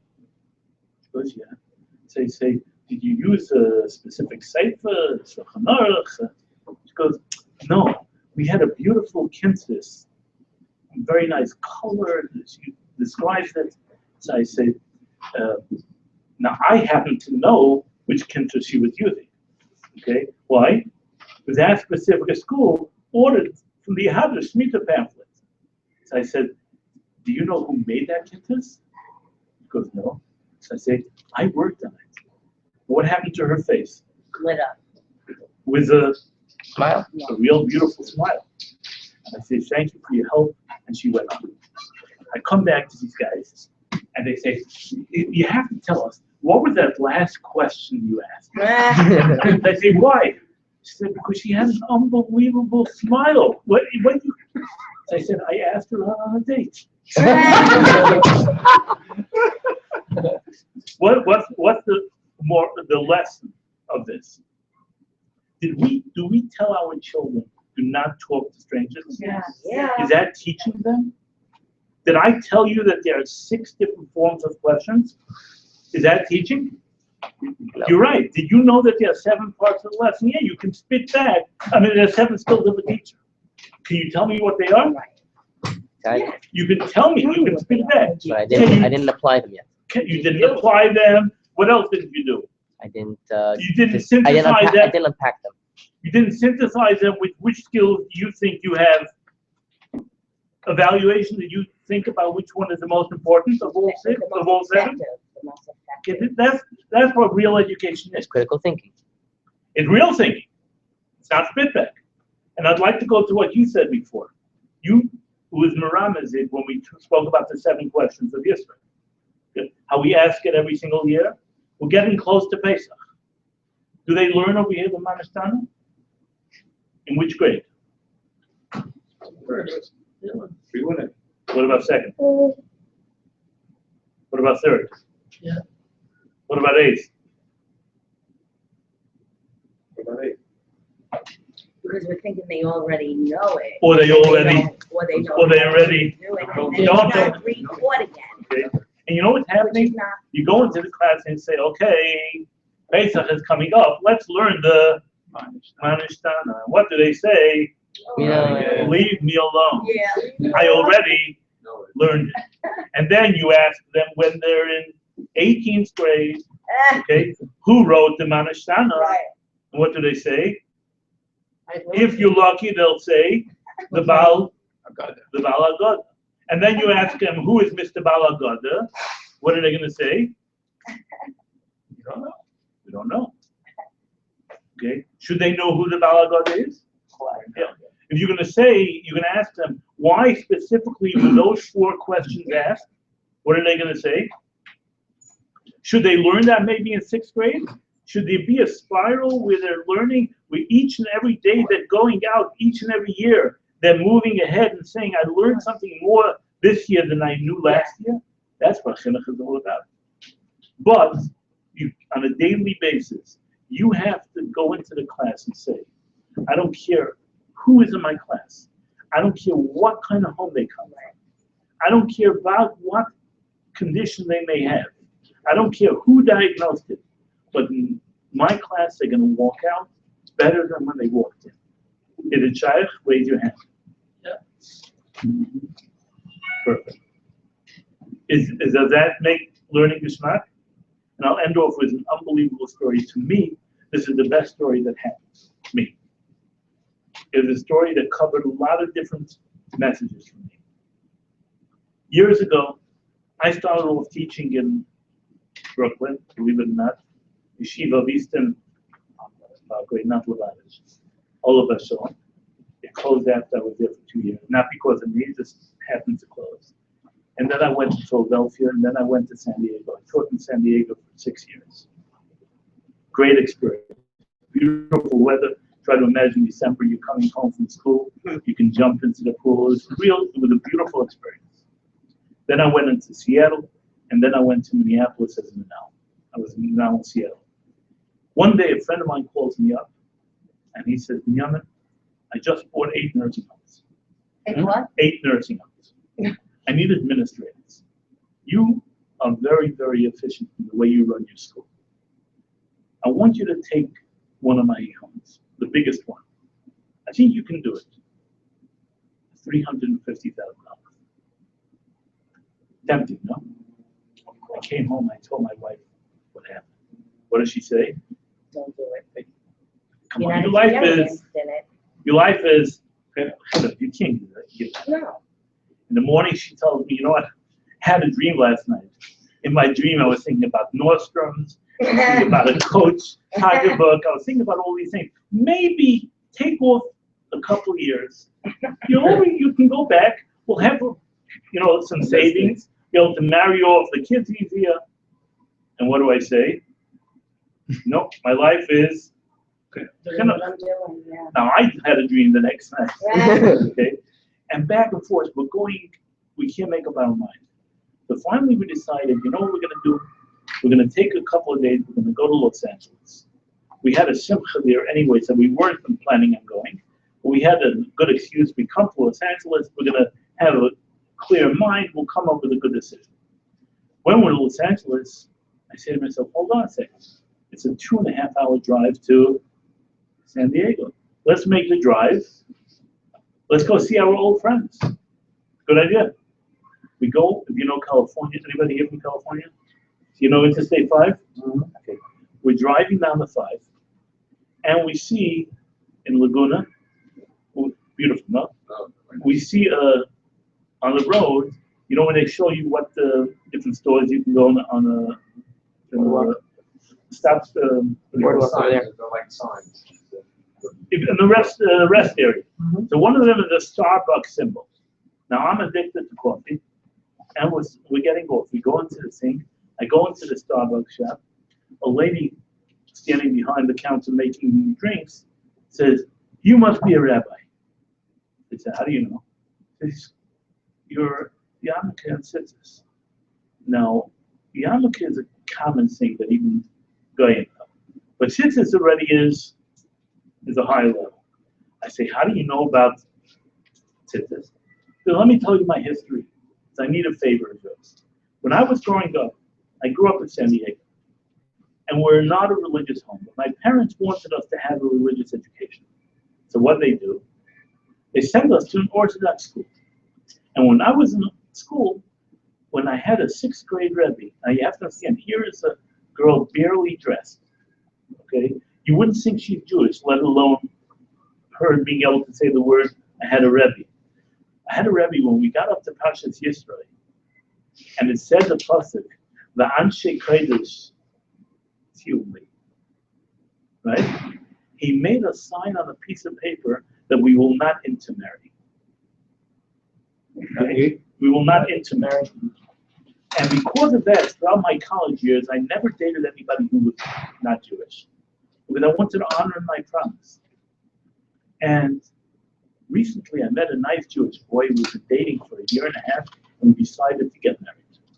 And I was hoping that I thought it would be good to have my 6th grade Rabbi officiate at our wedding. So I say, honey, is that you? She gave such a shock. She was shocked. I recognized her. She didn't recognize me. I explained to her my beard was different and all these different things. So afterwards she said, so, can you do the chasna? So I said, my greatest pleasure. Can you imagine that thing? You take out my calendar. I say, getting married on Shabbos. She goes, well, why didn't you have a sign that we won't get married on the Shabbos? I would have done that too. As an influence of the 6th grade. We spent a long time together, then we went out to the car. And I'm in the car, my wife is sitting next to me, and we're talking, and I'm reminiscing which class she was in, and who her friends were, etc., etc., etc. And my wife is just looking straight out the window. And she's not responding. And finally I said, what's going on? She goes, what's going on? The Abish is talking to us as clearly as possible.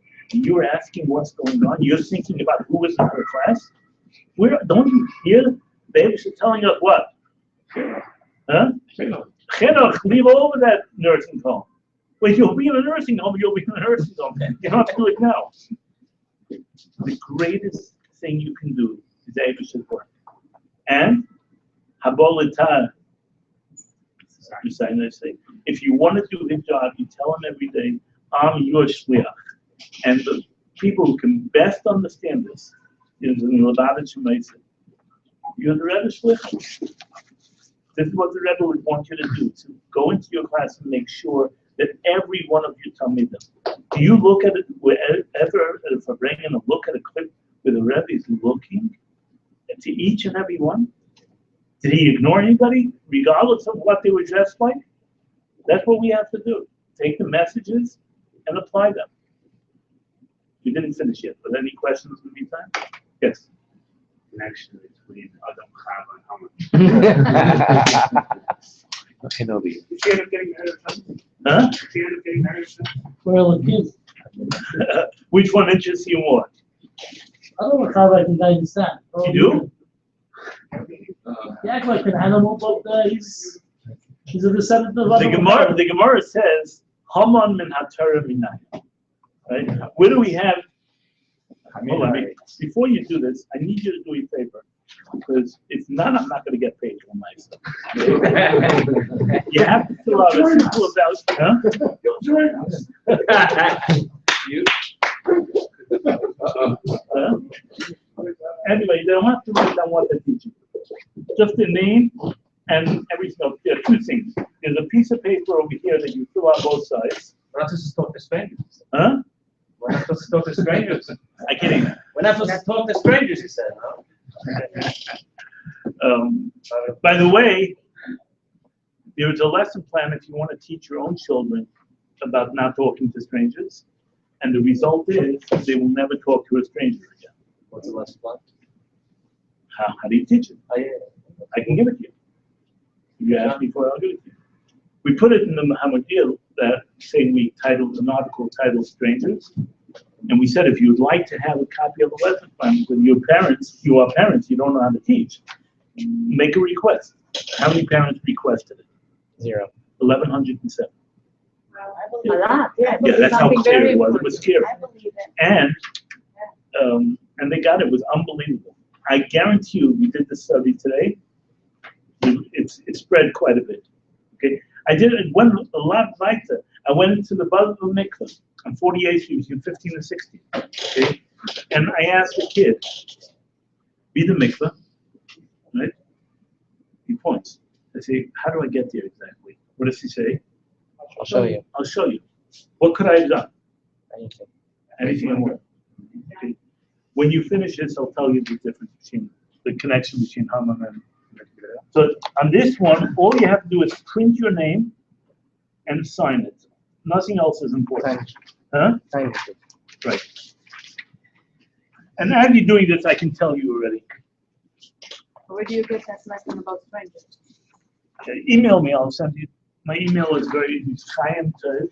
Wait. Did you take any of these?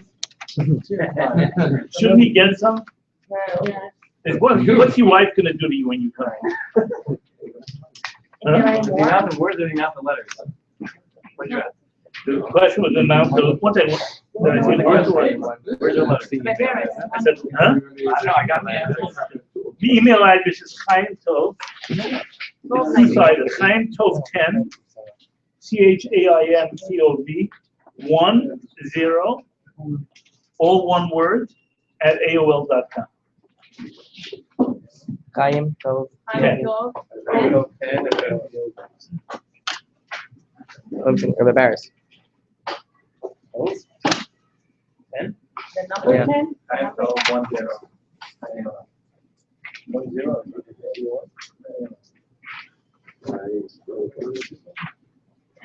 So the Gemara says, Haman min atar minayim. And the Gemara says, Hamin ha'etz min ha'etz. Asher, I don't remember the exact words. Asher malti, huh? Lo yachal achalta. Hamin ha'etz, from the tree, right? This sounds a little strange. What do you see there? Hamin, Haman. Is there a connection between hey memnun to Haman? I can find a lot of times in the Torah where it says hey memnun. Okay, is that the connection? So one pshat possibly is, what's the problem with Haman? What was Haman's problem?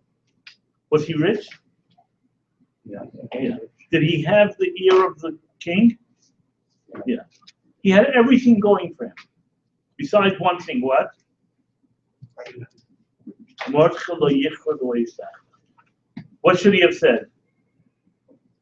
Who cares? Adam was able to eat what? Everything. Everything he wanted. Besides one thing. What caused our suffering? That one tree. What caused Adam's demise? That one problem. Do you see the connection between Haman and Adam and Chava? You see it? Are you satisfied with that? Or you can find out. I'm sure there are many. So that's one that works for me. Elohim, work on that. It's not midas adin midas ha, but that's not an answer. It's been a pleasure.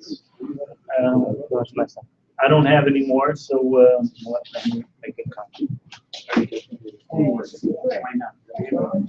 We have a good question over here. I'll tell you what, I received you before you came and I spoke. As a principal, I hear parents call. That is in their mind a good school. It's homework, it's tests, it's correspondence, how to keep it on the test. But then, from all the calls I get, that's probably one of the main things. Where's the homework? It's not giving homework. It's not giving tests. I don't see what the work is doing. Okay.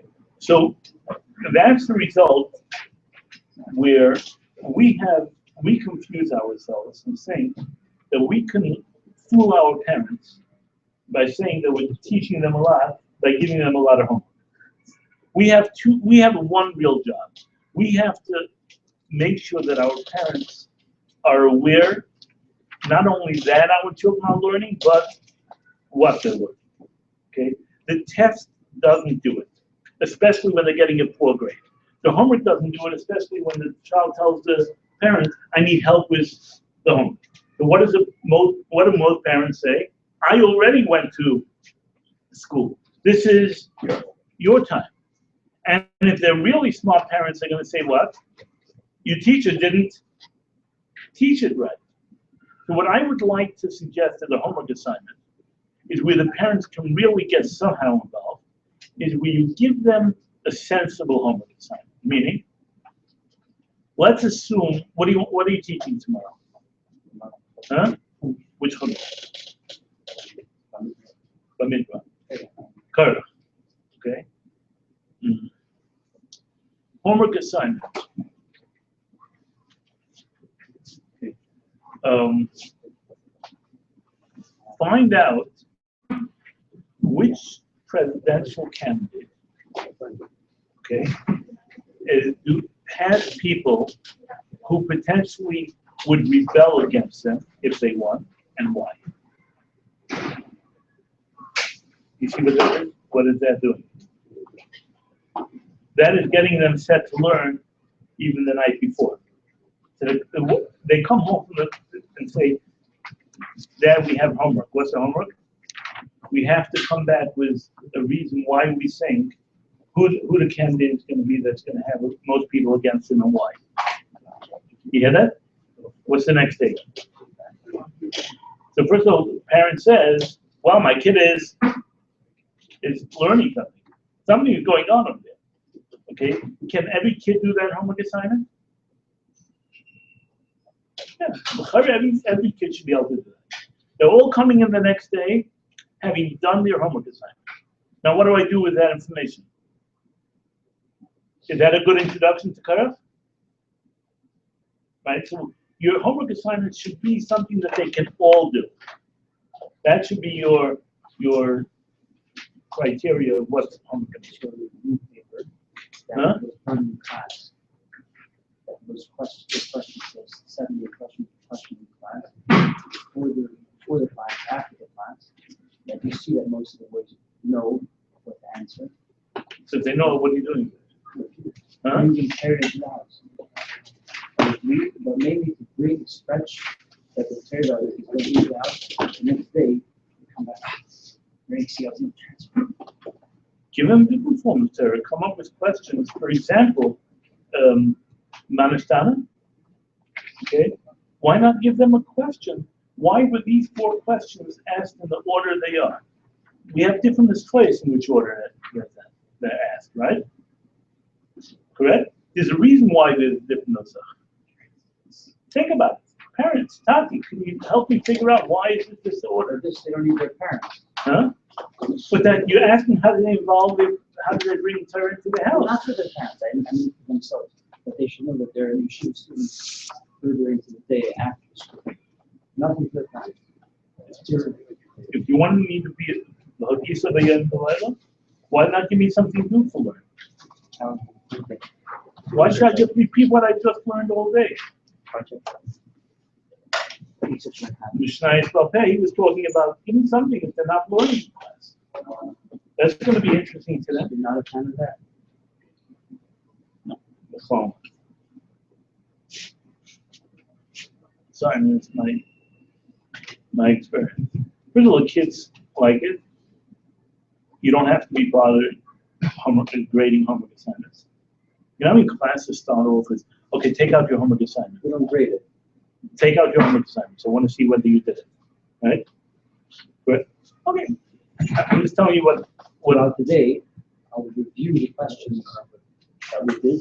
That's where I stick in my review to the report. So that's not homework. That's not a homework.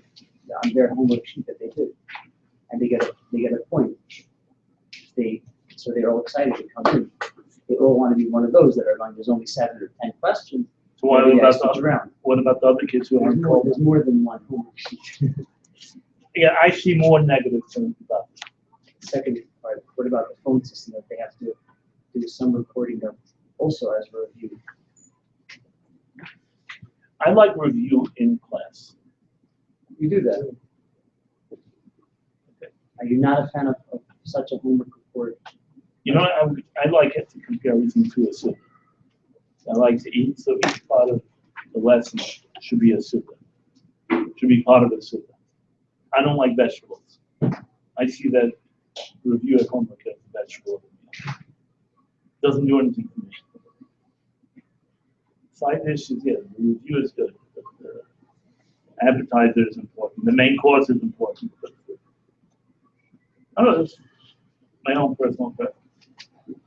most people who come up with a system for a lesson include what's called independent practice as a filler. My own preference is not. It's really been a pleasure. It's an incredible group to sit so long. Thank you very much. Thank you. Thank you very much. And thank you for the preparation. The title program, Title 1, Title 1, 2A. See that blank. Blank. I don't even know what And it the, is. and the section title? Thank you. Don't need that either. You don't need that. Thank you. Yeah.